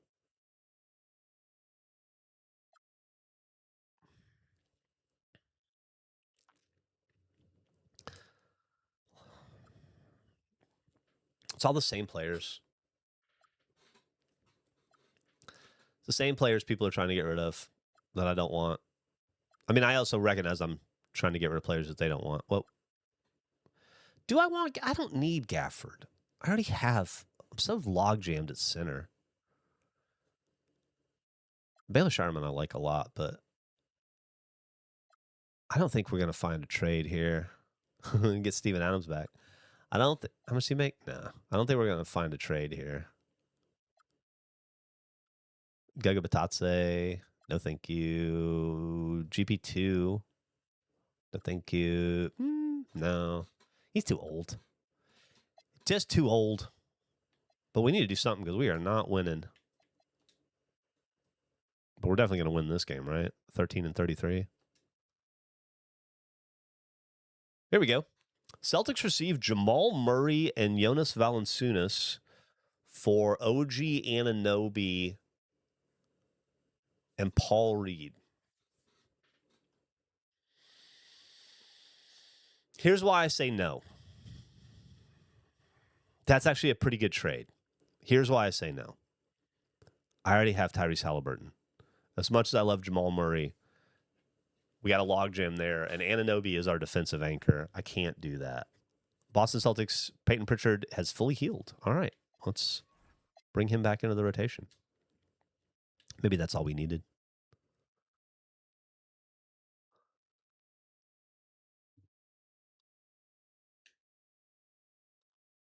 Oof, we better jump in on this bad boy.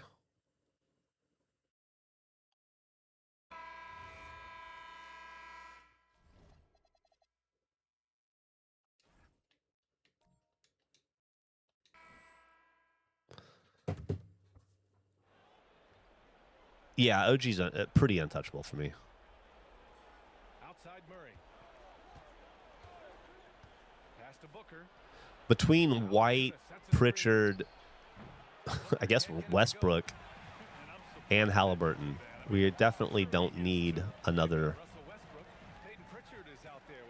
It would be cool if we could turn our 4 centers into 3 slightly better centers and then replace one of those centers with a wing. I think that might be... Like, we have Paul Reed, Mitchell Robinson.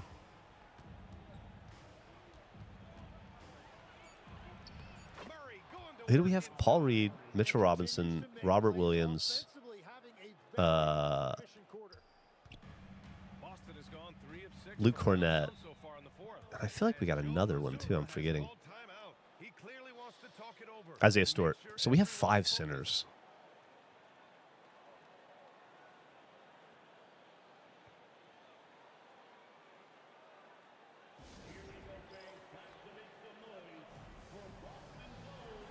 White dick. You're gonna have to get used to hearing Celtics plural.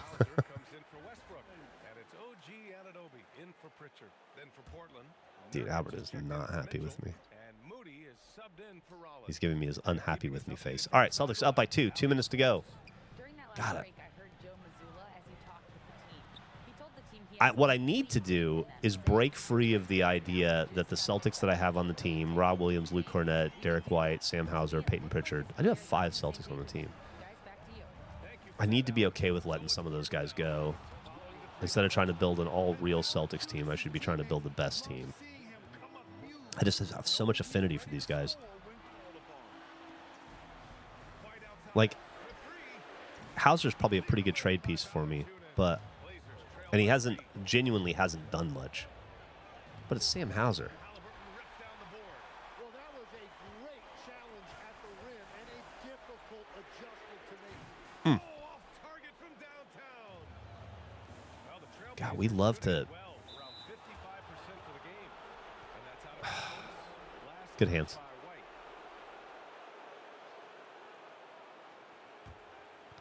I'm great, Sam and G. Hope you're well too. Outside Booker. Follow-up question. What's the importance of the position in basketball? Like, does each have a specialty that means they are suited better for that role? Like in rugby or football? 100%. So in basketball, your point guard is typically the smallest player on your team. You don't want to be too small. And he's your general. He's your quarterback. In our case, it's Tyrese Halliburton. He's the person who calls plays, or if potentially, typically the coach is calling the plays, but he's the one. If somebody's going to call a play, it's typically him. He's kind of like the quarterback floor general. He brings the ball up the court as everybody gets set into motion. He's got the best court vision. He's the one who understands who to pass to, when to pass to, etc. Then you've got the shooting guard, whose job is to play off the ball, because the point guard has only one person can have the ball at once, obviously. So the point guard is the guy who typically has the ball. Shooting guard, in this case, probably Derek White. He's not. Well, he's probably one of them. No, yeah, it's Derek White. His job is to play off the ball and to be constantly moving so they can pass to him when he's open and then shoot a three.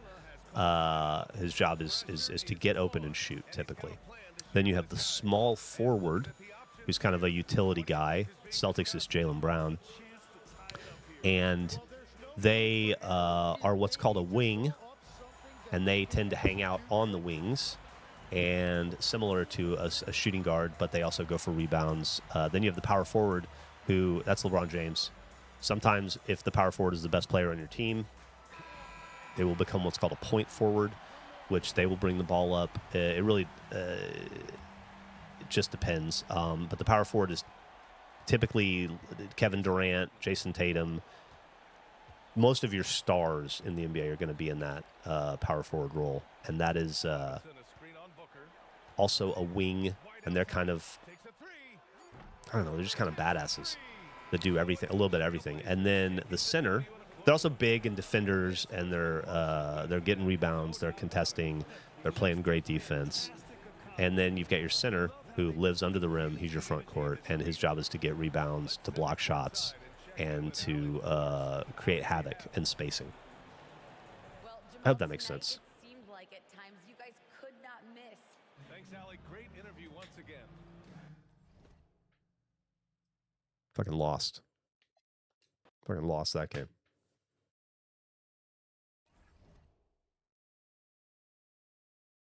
We're on a fucking 2-game losing streak. Now we got to play these motherfuckers again. Hey, you're good. Just a doorbell. Albert. Okay. Celtics receive Kyrie Irving and Bruce Brown.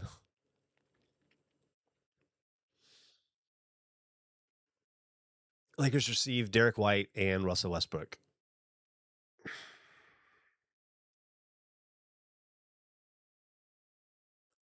A center is your biggest player. He's usually 7 feet tall. He sits under the rim. Point guard's your playmaker. Everyone else is mids and strikers. Yeah. And wingers. Yeah. We're going to decline this trade. All right. We're fully healthy, I think. We'll see how we handle Giannis and the Bucks. Was it Giannis? Oh, he was on the Bulls, maybe. Seems like they're handling us pretty well. Like that.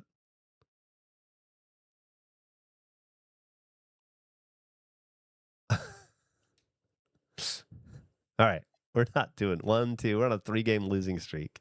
Surely we can beat the Kings. Can make a Kyrie trade, then flip him. Man, I'm still getting my water wings. I'm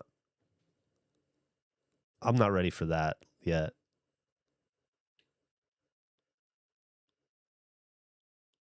But yes, could do. Well, we're definitely winning this game.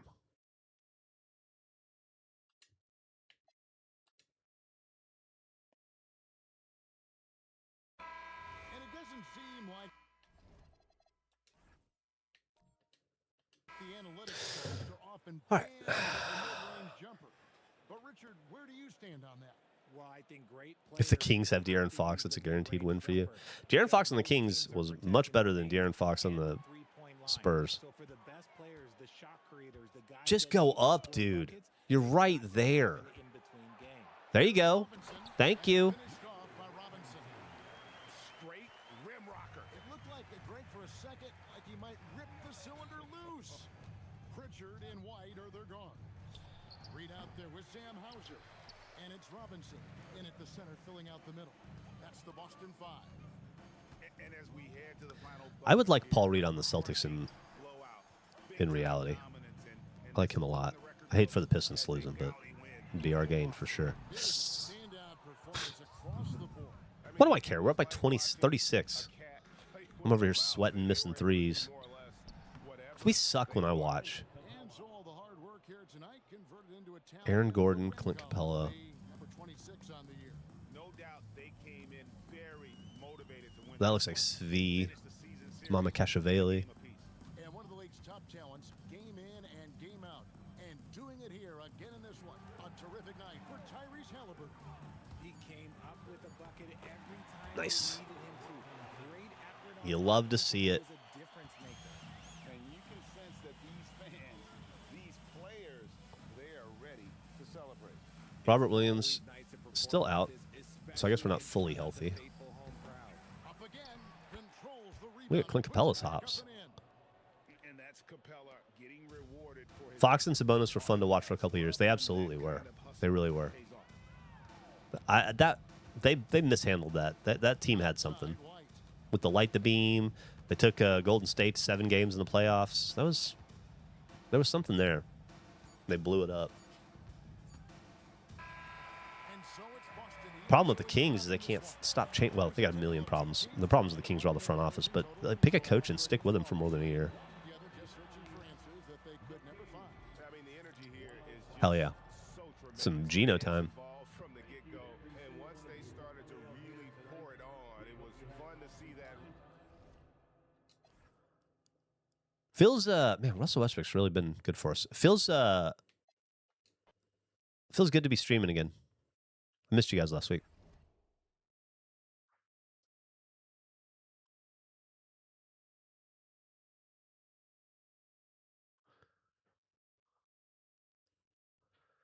You put Peak, Bird, Rodman, and LeBron on a team. Oh, they're winning a championship easily with no supporting staff. All right. Boston Celtics, Russell Westbrook sprained. Ugh.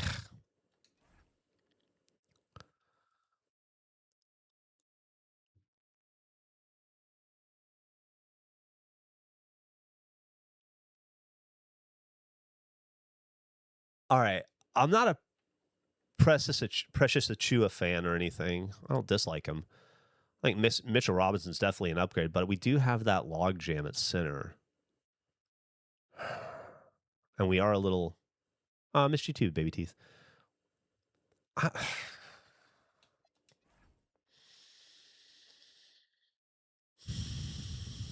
He makes so much less money. He makes so much less money than Mitchell Robinson. And they're essentially... Damn. Use the trade finder for your center problem. I could. Okay. Let's do that. Let's decline this offer. All right.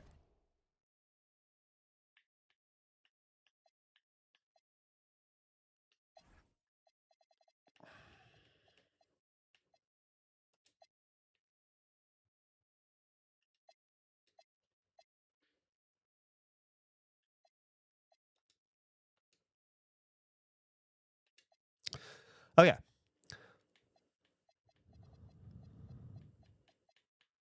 Yeah, you can see we need some power. Well, I mean, small forward, power forward, whatever. We got too many. Let's turn.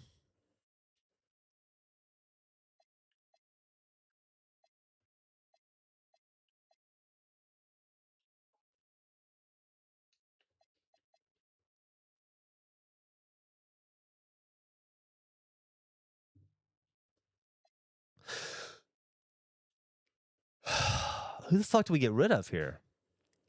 Everybody's about. Yeah, we're close to the trade deadline. It's in February, so we're right up on it.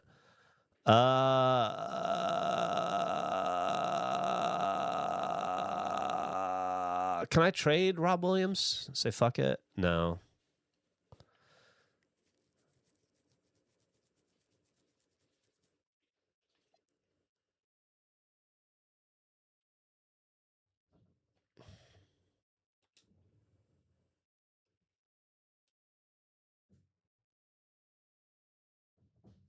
I mean, honestly, I'm probably getting rid of Rob because he hasn't really done much for us, but I can't trade him. Isaiah Stewart makes more than Mitchell Robinson, and he's not as good as Mitchell Robinson. Luke Cornett makes a lot, and he's riding the bench. This is the move. This is the move.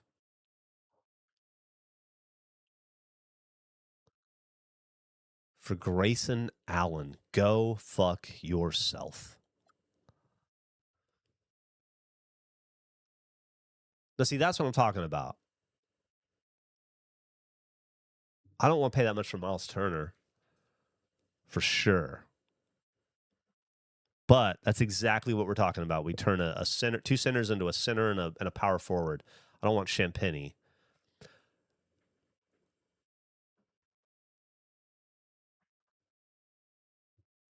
I don't need Desmond Bain. I can't afford Paul George.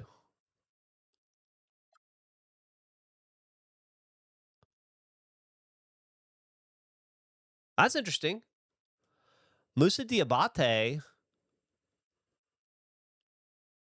Now that's interesting.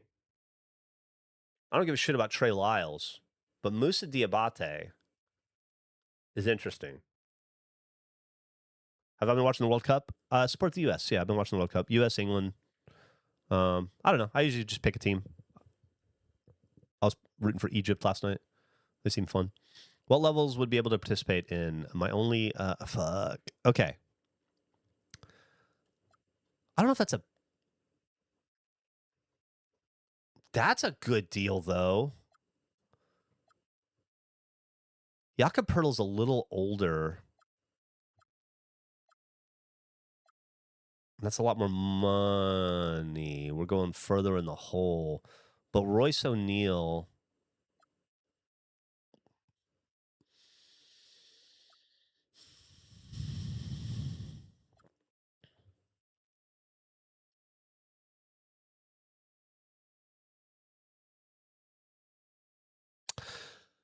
That's interesting. Doesn't really save us much money. Do I want Karis LeVert, though? He's been pretty good for Detroit. I don't know, guys.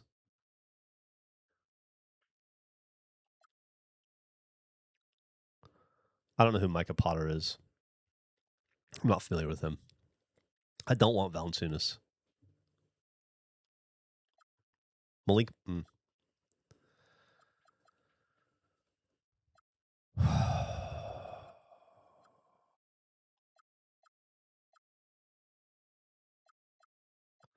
So at the end of the day, it's this one. That makes us or this one.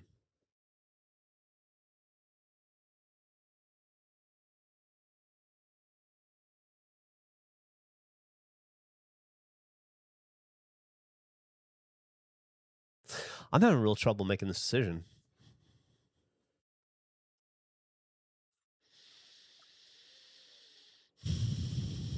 This isn't. This costs us a little bit of money. But having Royce O'Neal on the team would be nice.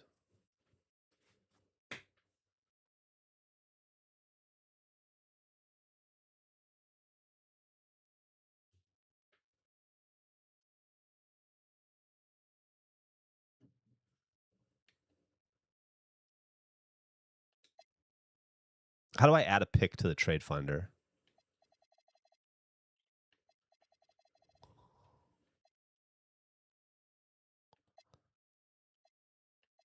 We have our own first. I'm not getting rid of that. I don't give a shit about this. I'm protected. I don't give a fuck about it.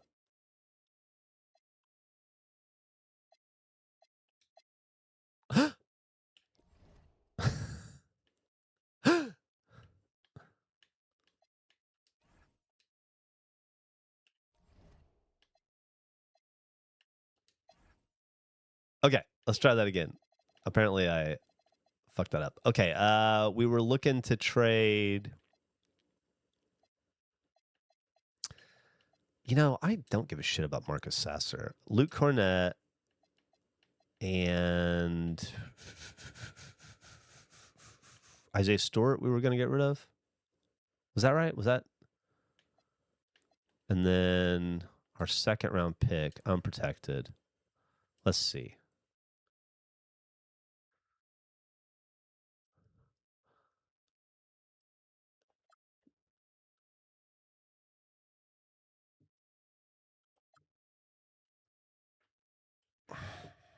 Is my wife texting me?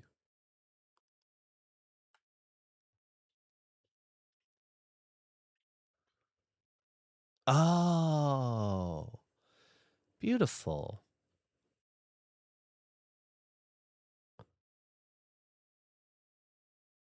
Sorry, I was going to confirm my doctor's appointment. Okay.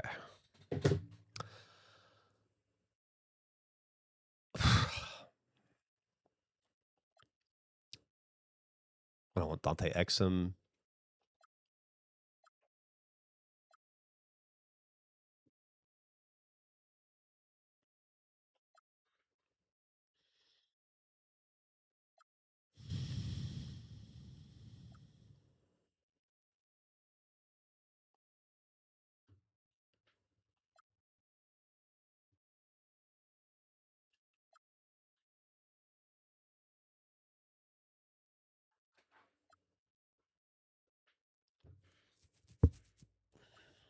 Man, there's just nothing out there. It's okay. We'll play another game.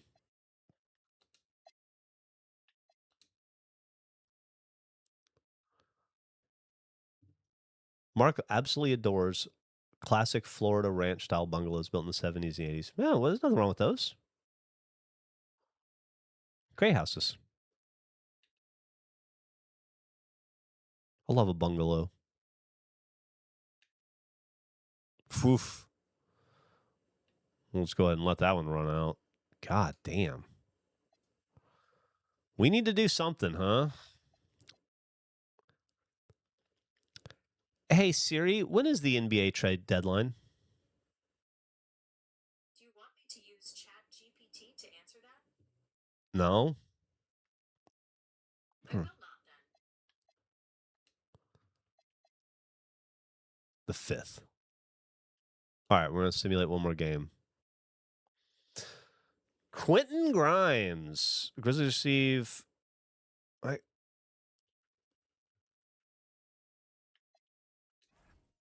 No, I do like Quentin Grimes.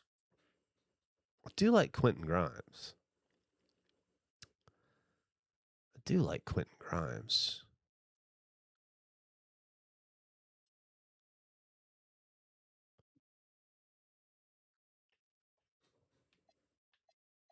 And I get Paul Reed and an unprotected second round pick.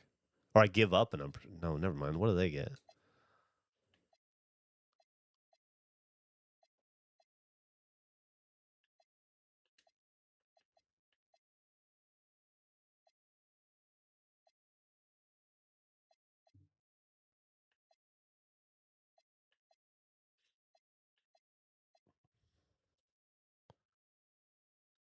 Give me Josh Hart too.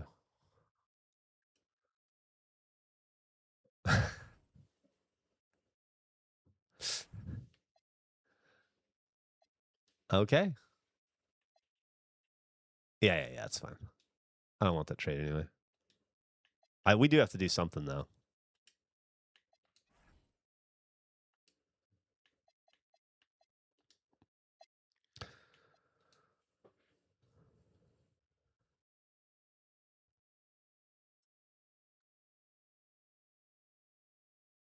Just throw everything in the sun. I hear you, Mark. I hate that shit. I just asked a computer a question, and it asked me if I wanted it to ask a different computer that question. It's like if I wanted to ask that computer a question, I would have asked that. It's fucking frustrating. Dallas having a tough go of it without their wonder boy, Luka Doncic, who, by the way, made his way back to the Mavericks, apparently. Good for them. You got a little fart, Albert? Steals, deflections, block shots, even change shots. Anything that makes them feel uncomfortable. Now here's Pritchard.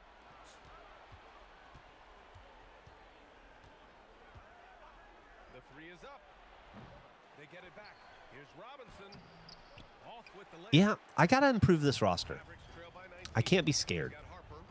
It's the job as a GM. I can't make trades all willy-nilly like, but I got to be... Is that Keegan Murray? Or Kyler Murray? Keegan Murray. Kyler Murray's a different sport. So it's Boston now. After the Mavericks picking up a basket just a moment ago. Anunoby fires. Oh, kept alive for Boston. Wow, just getting all the luck right now, it seems. Good bounce. Shot clock at 6. Peyton Pritchard. No good from 3. I got to get rid of... I got to flip one of my centers. Now, I know it's weird because, like, Paul Reed can play power forward, obviously. Isaiah... A lot of my fives can play forward, but Cornette can't. Robinson can't. Outside Pritchard. They set the pick from downtown. Hey, Yes, sir, with it's okay. It's okay. Albert. Hey. I'd say the rim protection really turned things around in their favor. Yeah, their Sweet defensive boy. rotations have been superb. They've been trying to challenge every shot. I appreciate how much you love guarding us and protecting us. You're very, very scary, very stern, mean old bulldog. Nobody's going to mess with us when you're around. Only 2 meetings between these teams. We've come to expect big Am I going to put a coffee maker in this new office space? My coffee maker's in the kitchen on the other wall. That'd be fun to do, but I don't think so, no. I don't think it's necessary. A little K-cup machine right here. If I did that, I'd drink so much coffee I died. It's probably 16-point lead. a very bad idea. It's okay. It's okay. He's just working on the yard for you. The guy keeps walking by the window. Screen by Robinson. And Pritchard. Hits the wide open J. And they came in here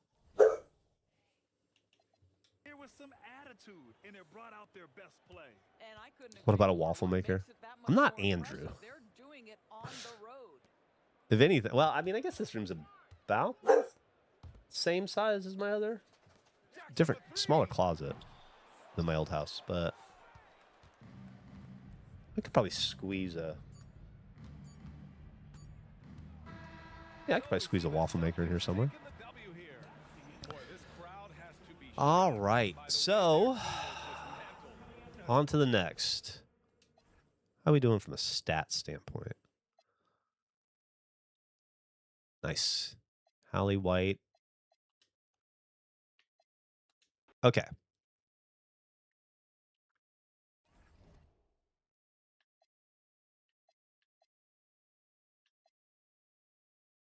Okay. We're going to go one more game, and then we'll be at the trade deadline.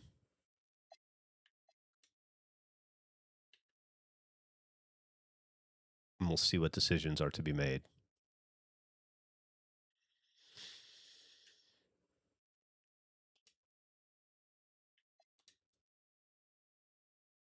Definitely jumping on this bad boy.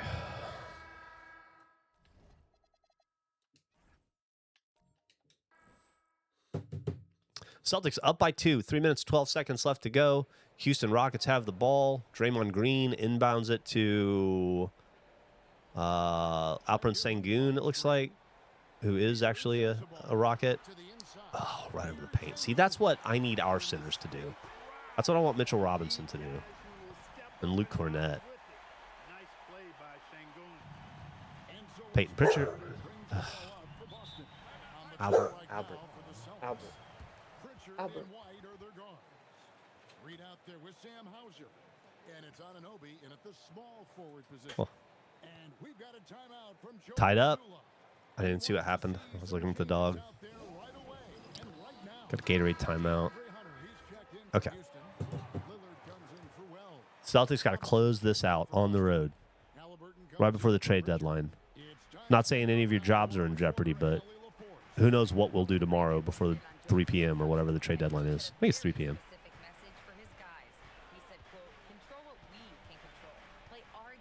ISO Hallie. I'll take it. You get him, Albert. Man, he is. I don't know if it comes through on the stream, but his bark is fucking loud. Man, Robinson get ate up by Sengun.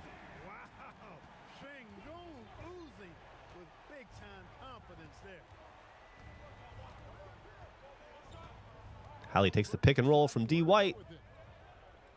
I'm not sure why he stopped his dribble there and then didn't shoot when he had it. But that's okay. A beautiful. That's how it's done. Thank you, Mitchell. Dunking like an NBA champ. Hoovering up that offensive rebound. Is that Damian Lillard? Yeah. All right, Celtics by 3. But you gotta chill. 1:33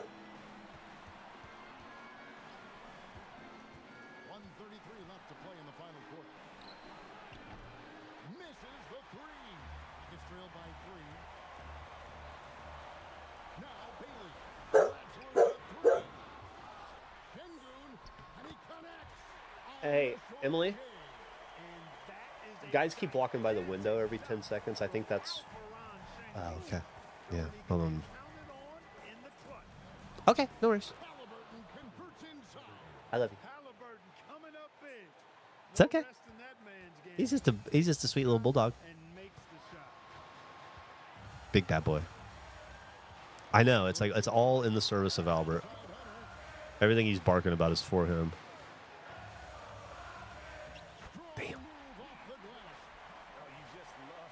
Your neighbor's dog started barking after Albert. How loud are you listening to the TV? TV.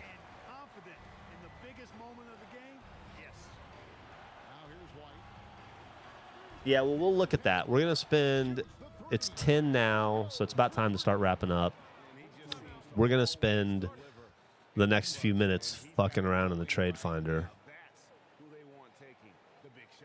And so Royale Ivy decides to call timeout. He's going to have a discussion on the sideline.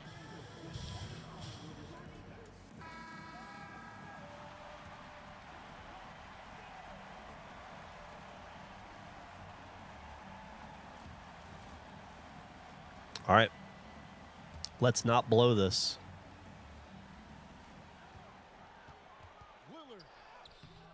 Nice. Nice. Nice. This is very Ian Sterling. Nice. You guys watching Love Island?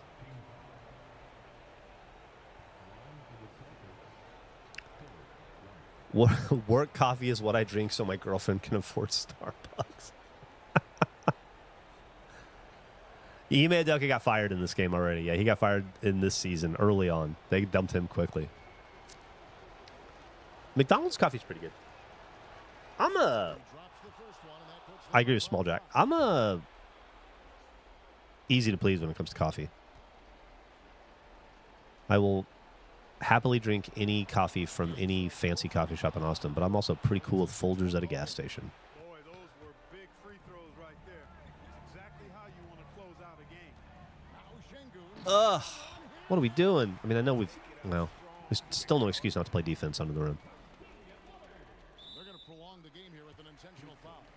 You know what? Smart foul. You gotta A&W has good coffee. Interesting.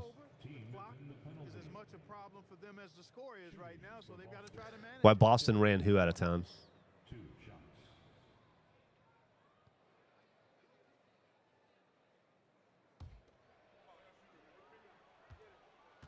What's an immune system for if you don't use it? Excellent point, Braxer, man. Use it or lose it. So the first one drops, and that Derek puts them White. up by Ice in the game right here. Ime Udoka. Ime Udoka, So he goes, he was definitely run out of town. and it's a 6-point ball game. But up until that incident, he was fucking beloved, and we thought we had our next great coach. And watching him coach in Houston tells me that we did not. And I'm actually really happy that we have Joe over Ime. It was catastrophic and difficult and obviously a horrible thing, and it fucked with the team and the front office. But once we got past all that, and then, you know, Ime left, or we got rid of, however you want to look at it there. We moved on from Ime. He took, I think, 4 of our coaches with him when he went to Houston, which makes sense because they were his guys. But then Joe had to coach his first year with, like, fucking nobody. That's why we got Sam Cassell. He didn't have a full coaching staff. The work that man has... Why am I not fast-forwarding this? The work that man has done as a coach has been so much more impressive than anything Ime ever did for us. Here's Bailey.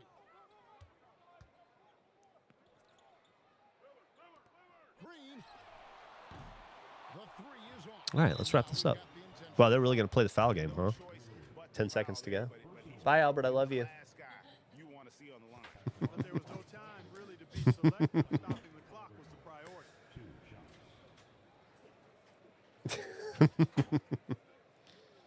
Man, can I tell you? My wife is so fun.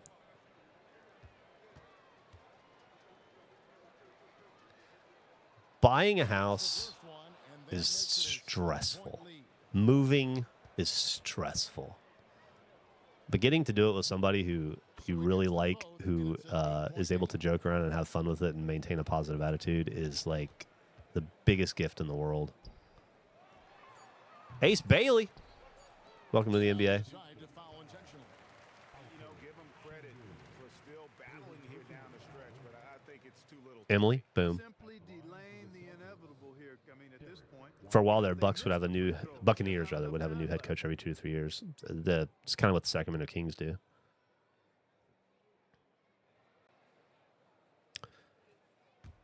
Hey, Geoff, we close on our first house next month. Any first-time homebuyer tips? Oh, geez, congratulations. What's a first-time homeowner tip? Shit's going to break that you're not expecting. Stuff that works during inspection will break.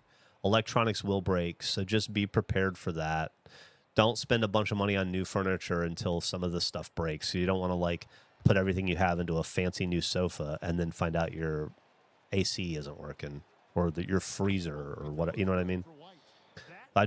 Take it slow with the new house. That was close. But who is that? Here, Fernie Simons, maybe? Couldn't really tell. No, definitely wasn't. I don't know who it was. Get a preventive maintenance schedule for all of your big equipment, like your water heater, air conditioner, pool equipment, if you can get it. Yeah, there you go. My colleagues here at the table, Clark Kellogg and Greg Anthony. This is Kevin Harlan. Thanks for being with us. See you later. Change your air filters immediately.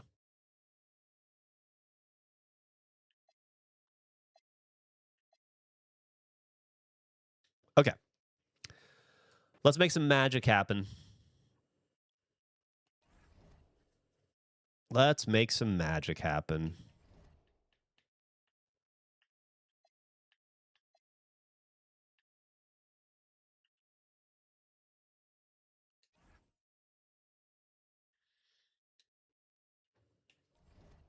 I don't like the way these controls work.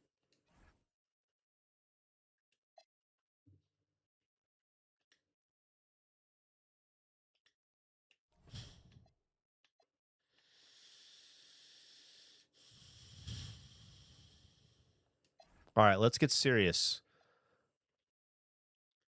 Untouchable, untouchable, untouchable, untouchable. Everybody below that line is touchable.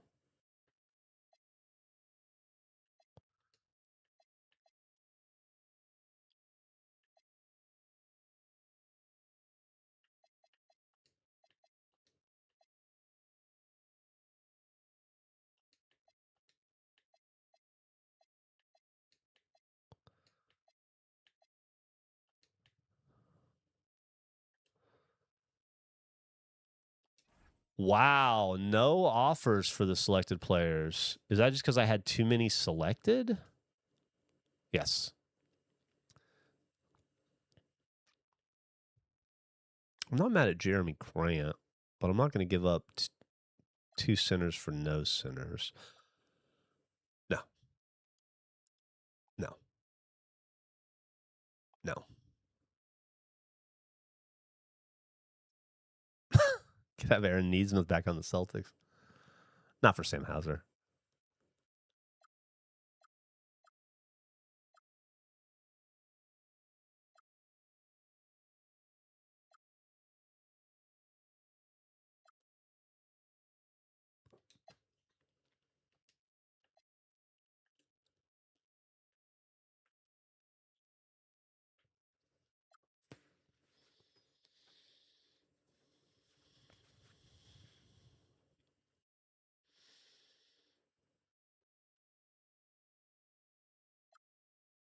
It's not so much fucking money, though. I can't. I probably wouldn't let me do it. Man, I don't want. I don't. KCP. This Royce O'Neal Jakob Pertl thing is interesting.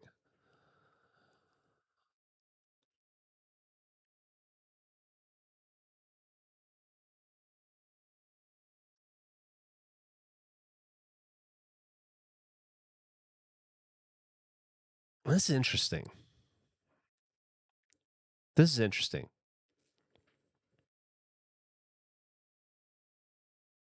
I don't know who that is. Kenny caught 4Q. Gavin and Andrew both stress me out in different ways. Same. Try being their friends. It's the worst. It's also the best. This is interesting. We're taking on a little bit more money here. We're going up in age. It sucks to lose Sam Hauser, but he really hasn't done much for us. And I got to break out of this idea. We're in a fantasy world. These aren't real Celtics. This isn't the real world. In the real world, I wouldn't want to lose Sam Hauser for anything. In the real world, I probably wouldn't want to lose Isaiah Stewart. But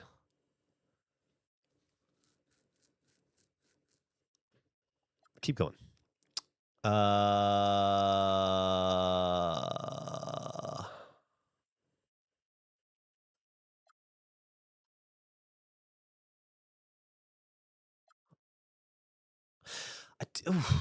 Malik Beasley would be cool to have, though. They could get DeAndre Hunter back.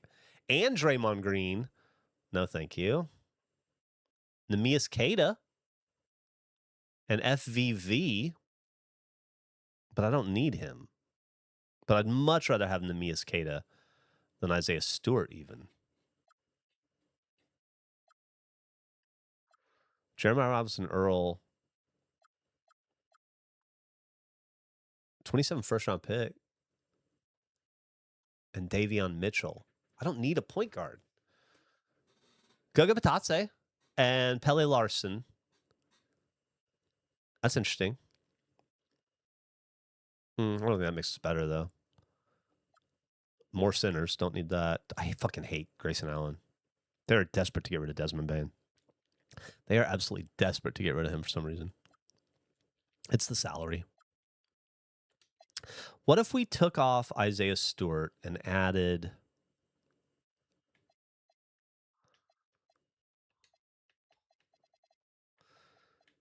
We'll see what Stewart and Cornette gets us on the market right now. If I can trade them for one center, that'd be cool.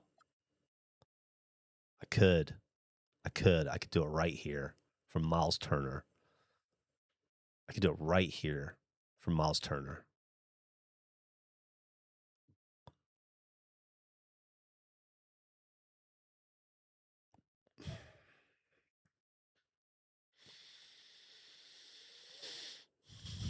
Hold on to that trade.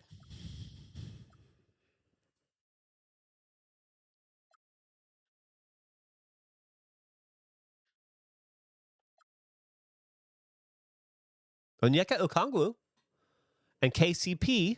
I don't want KCP at all. I don't want KCP at all. I do like him, but I don't need him. But Okongwu would be a nice upgrade over those two guys. It's taking on too much money, though, with...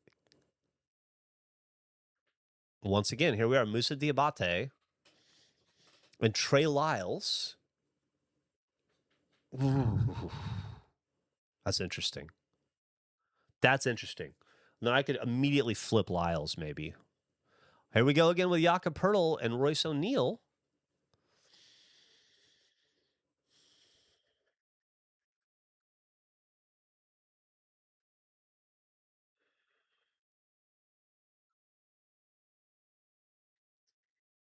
I had a... I like crab okay. I don't like it in stuff. Just like plain crabs, all right. I definitely don't like crab cake. But crab legs I'll eat. Derek Jones Jr. and Bull. That's interesting. DeAndre Hunter and Draymond Green. That's too much money. Jeremiah Robinson Earl and Karis LeVert once again. Luka Garza, I could get him back. And TJ McConnell. That's actually...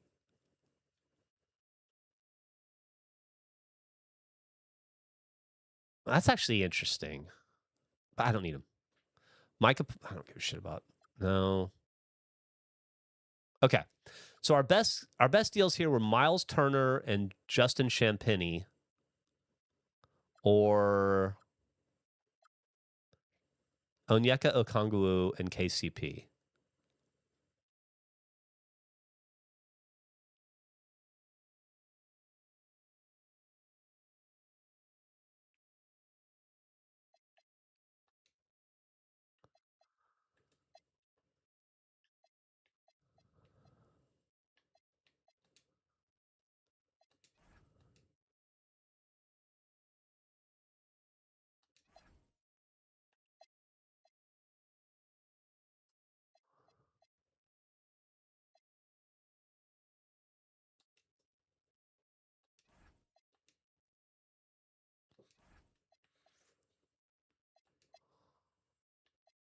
What do you guys think? If we can make that, we should do it.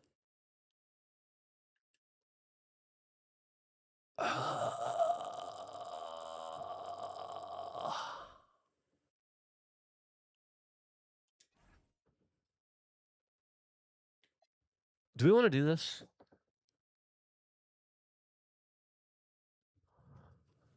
Do we want to do this?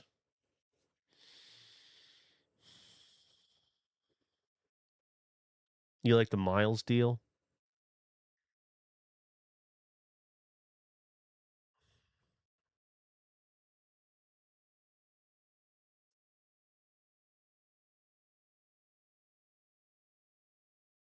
Smashing that again tonight for dinner. It's so hard.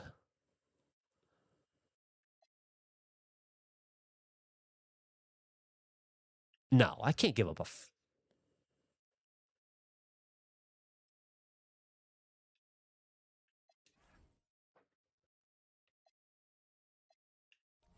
Wish it would just take you back.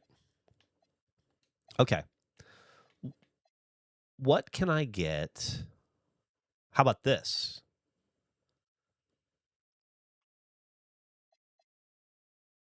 I'm getting rid of Isaiah Stewart, right? He's too much money. All right. I can't do anything about Rob. Mitchell, I'm going to keep. Paul Reed is free. So it's going to be, what can I get for Isaiah Stewart by himself on the market? Let's see. Can I flip him for a power forward? Fuck off.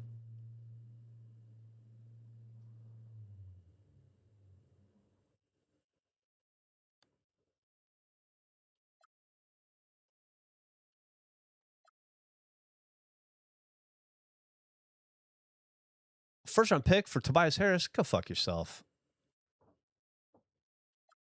Let's look at Bradley Beal and Kyle Anderson. Give me a break.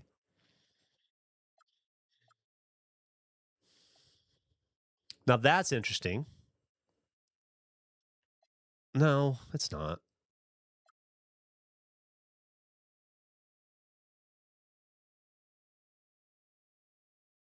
That does shed a lot, at least. Sheds a lot of salary.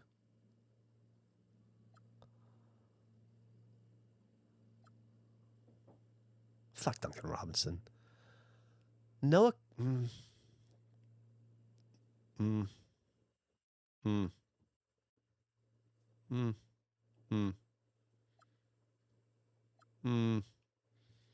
Kenyon Martin? No. No. This might be it, right? This might be it. I think this might be it. It's a second round pick I don't give a shit about.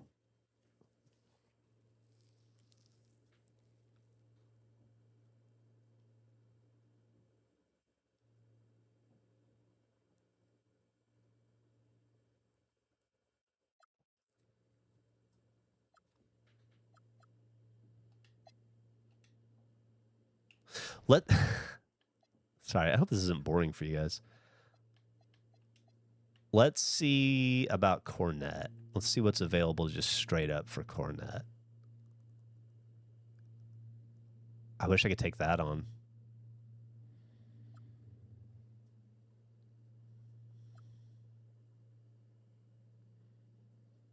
I can't see a world where I don't like Kyle Anderson. Anthony Simon's too expensive. Ryan Nemhard and a first-round pick, top 3 protected for 28. God damn, I'm not thinking that far down the road yet. I should be. Shooter, no.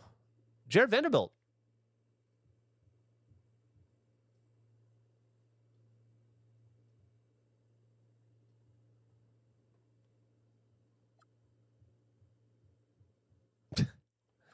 I love Baylor Shrimlin, but come on.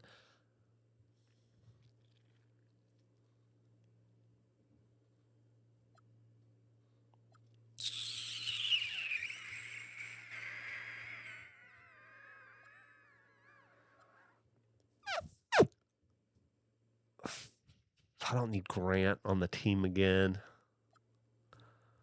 Keon Ellis. That's interesting. Karis LeVert is too expensive. Oh, okay. See, 27 first-round pick. No. Goga Batatse, I don't need him. Saves money, though.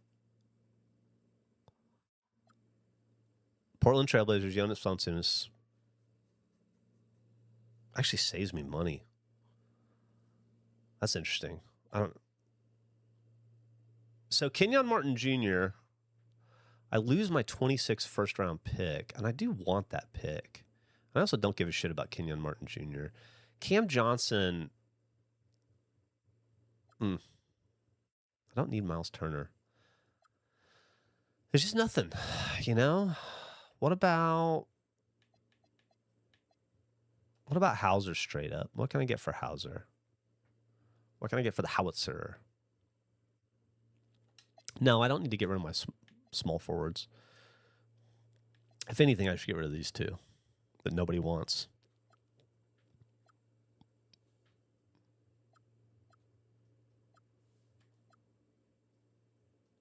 Man, it's all just the same people, you know?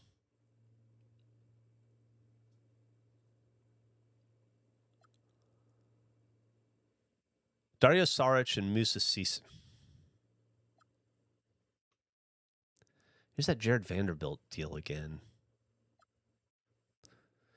Royce O'Neal and Zeke Naji. And my second-round pick. Now that's interesting. It gives me another center I don't need. Can I trade him immediately? I guess I should go through all the trades first. Kobe Brown.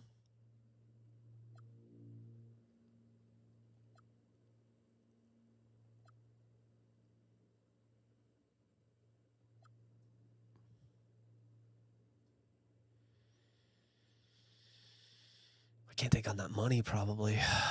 That is interesting, though. But once again, how much better does that make us?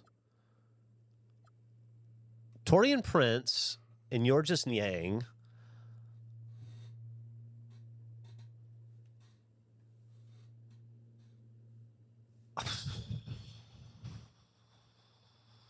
I don't know, guys.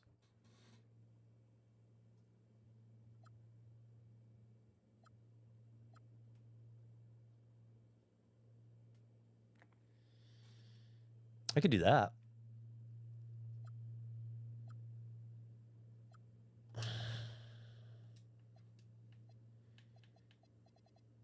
Westbrook's hurt, so I can't trade him.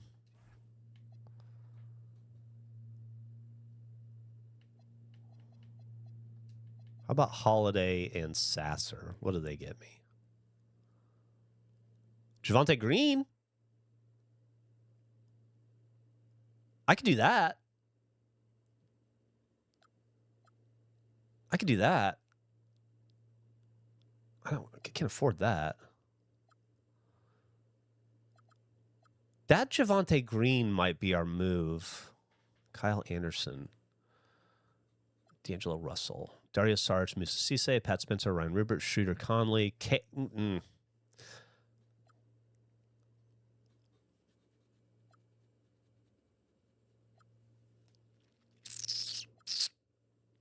Okay, so I'm thinking...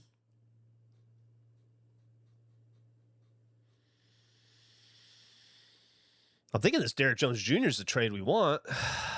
Let's see what else we got. I can't afford that. Gershon Yabusele would be cool. Jordan Walsh would be cool. I don't want Mason Plumlee. Jordan Walsh would be cool, though. I could immediately flip Mason Plumlee, maybe. Karis LeVert, I don't want.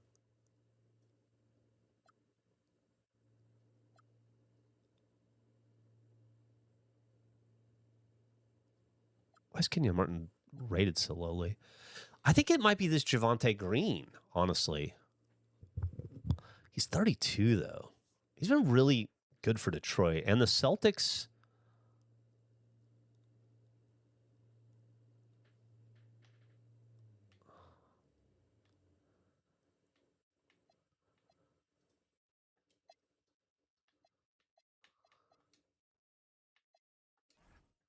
Straight up.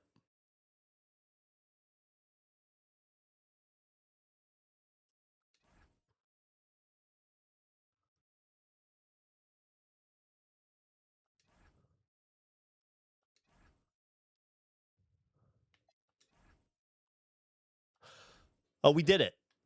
Oh, shit, we did it. Okay.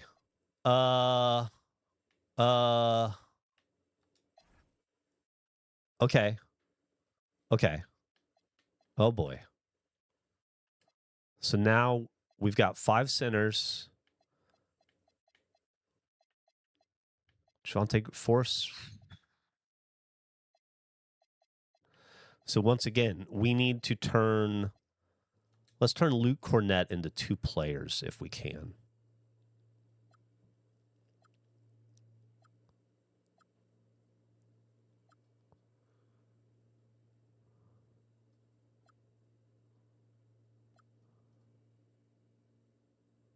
There's no way, dude.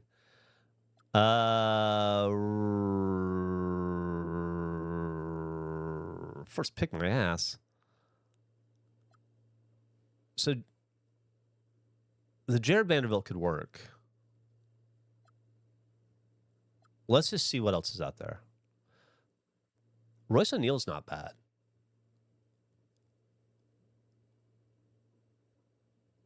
Okay, Royce O'Neal's our best bet so far.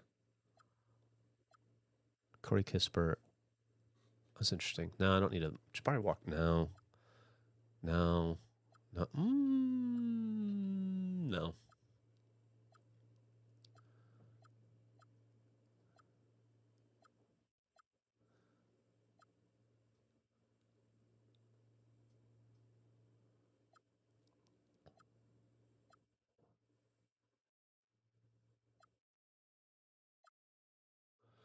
I like this Jared Vanderbilt deal.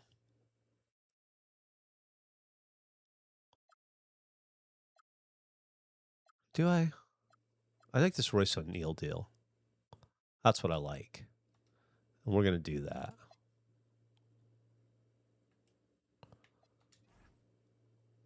Okay. We're not done.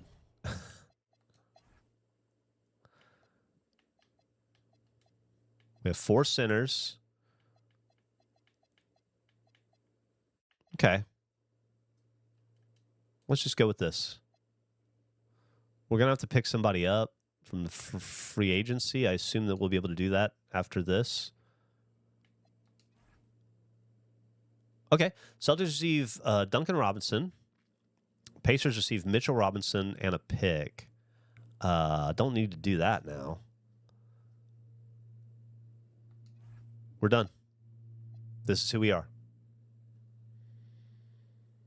Would we be giving Austin Reeves the max contract or not?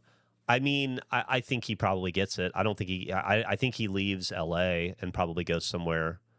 I think Brooklyn is where people seem to think he could wind up. They seem really interested in him. So let's see how we're doing. Are there any options to get a bus for the team? You got to trade a player for a bus, and we're down a man, unfortunately.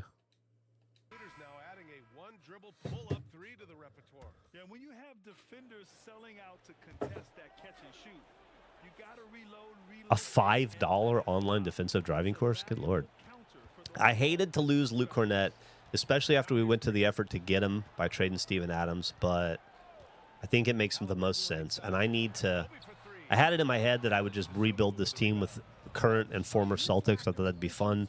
Maybe we'll still do that at some point, but it's not creating winning basketball so far, so let's just make the best team we can. Hopefully we can pick up a 14th player in free agency here pretty soon. We cut our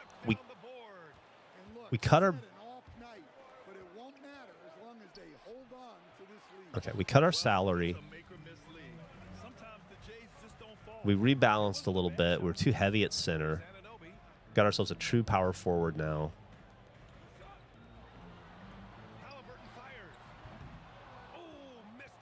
Bradley Beal. Do you guys think Bradley Beal will play basketball again for an NBA team? In the real world? One says no, one says yes. What's up, Flag Earther?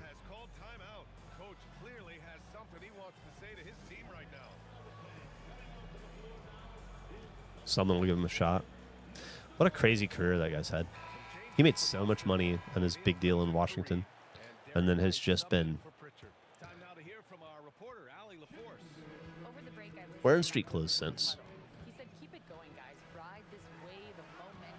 I want to see Tyrese Halliburton be more aggressive. Not like that. Jesus. Are we going to blow this fucking game? Miami Heat, Karl Anthony Towns passes it to Jonathan Kuminga to Ayo Dosunmu.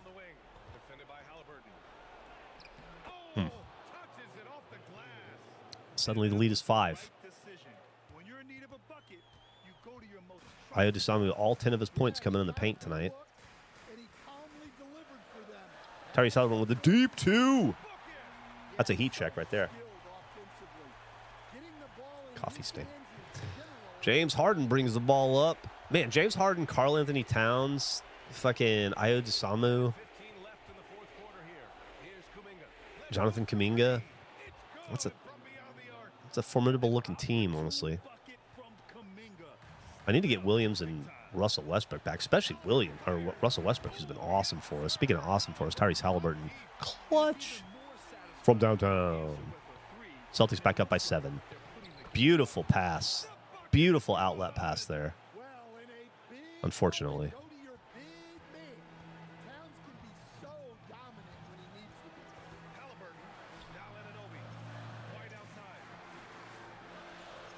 All right, let's see how Royce O'Neal does. Drew the foul. New Boston Celtic, Royce O'Neal. Now I want to see Geoff play NBA Jam. There's a new NBA game coming out that's kind of NBA Jam like, and Andrew mentioned that it'd be fun. for a Let's Play. So I imagine we'll probably do it as a stream or a Let's Play here before long. Thank you, OG. Appreciate that. And at this point, the focus is take Celtics by 8.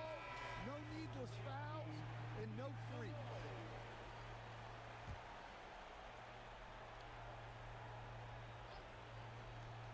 Harden fires. The Yeah. three is off. True Harden. Here are the Celtics with the ball. Can't hit when it counts. God bless him. Outside Anunoby. Outside Robinson. Now Halliburton. Clock at 6. I knew that wasn't going in. You could tell instantly. Also, well, Deep. Halliburton rips down the board. what are you going to do?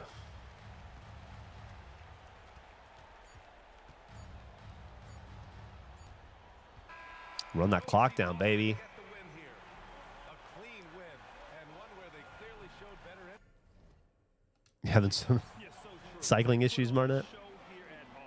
And I really think they had that extra swagger and confidence too. All right, let's see how our new Celtics performed in their first game on the team. Tyrese Halliburton had a good game. OG Anunoby, Sam Hauser he heard about the trade rumors and decided to play for finally.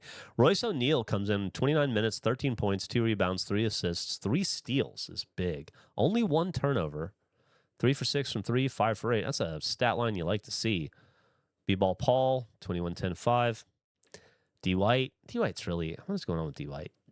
And Javonte Green, the newest Boston Celtic, in there with Royce O'Neal, 12 and 6 and 2. 3 steals as well. Who is this team? I like this. Guys, I think we might be on to something here with these fellas.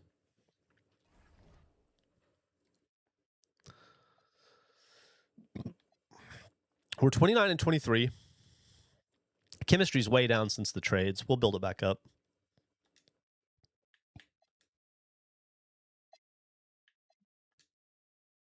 Go against these fucking Knicks real fast. I probably should wrap up here pretty soon. This is maybe our last game of the day. There's no maybe to it. I think this is our last game of the day.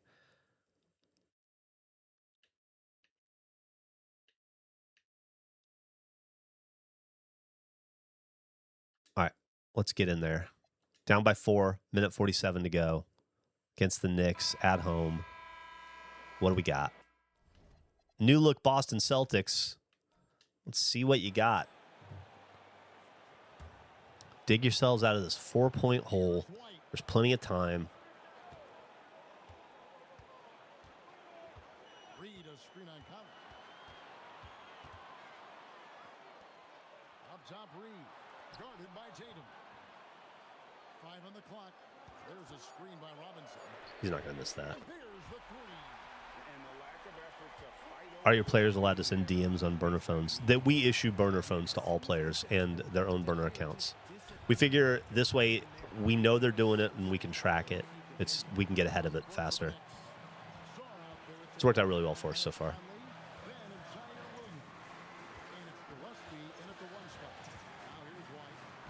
Hell yeah, Derek White. Hell yeah, Celtics take the lead.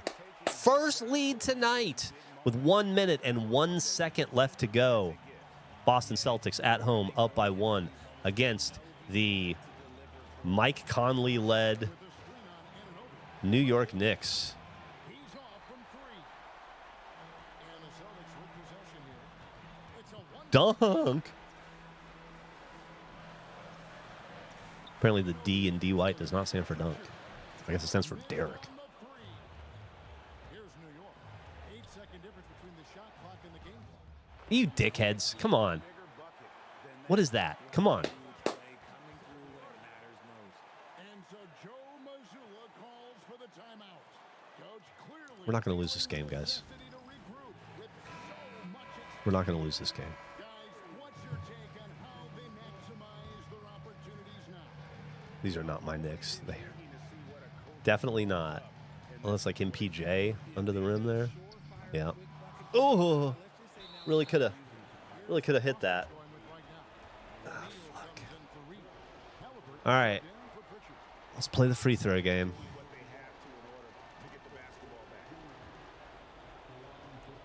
Miss one. Just got to miss one. All right. Need you to miss this one.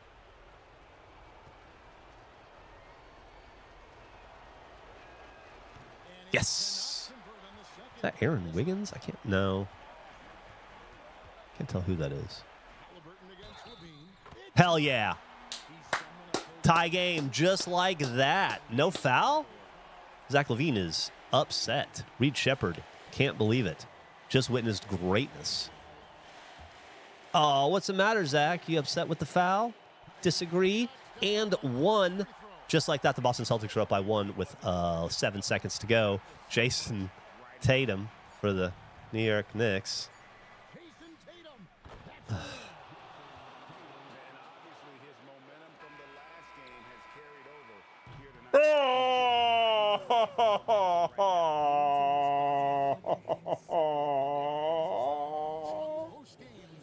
Oh, fuck me.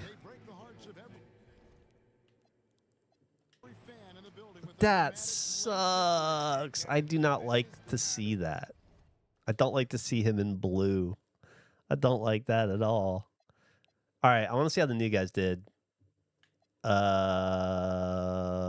Royce O'Neal, not a great game. Javonte Green, not a great game. Cool. Well, that's it takes some time to work in to the system. Oh, that brutal. All right, well, I wasn't planning on. We'll sim one last game. I don't want to go out on a loss. Although I don't know that we'll beat the Bulls. They're pretty fucking good, I think.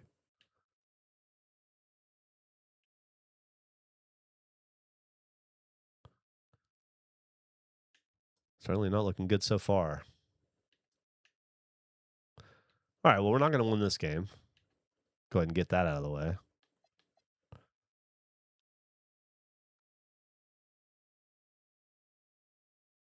What do we do about the All-Star game? I don't give a shit about Rising Stars.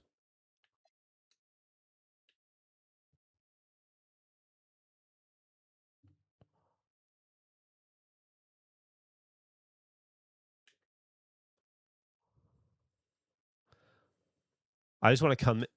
Oh, well, never mind. I was going to say, I just want to come in to see.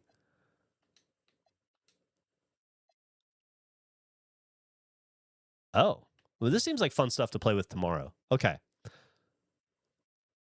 The Celtics have slipped to 7th in the rankings. That's not great. We're 29-25. But this is where we're going to call it for the day. We will be back tomorrow.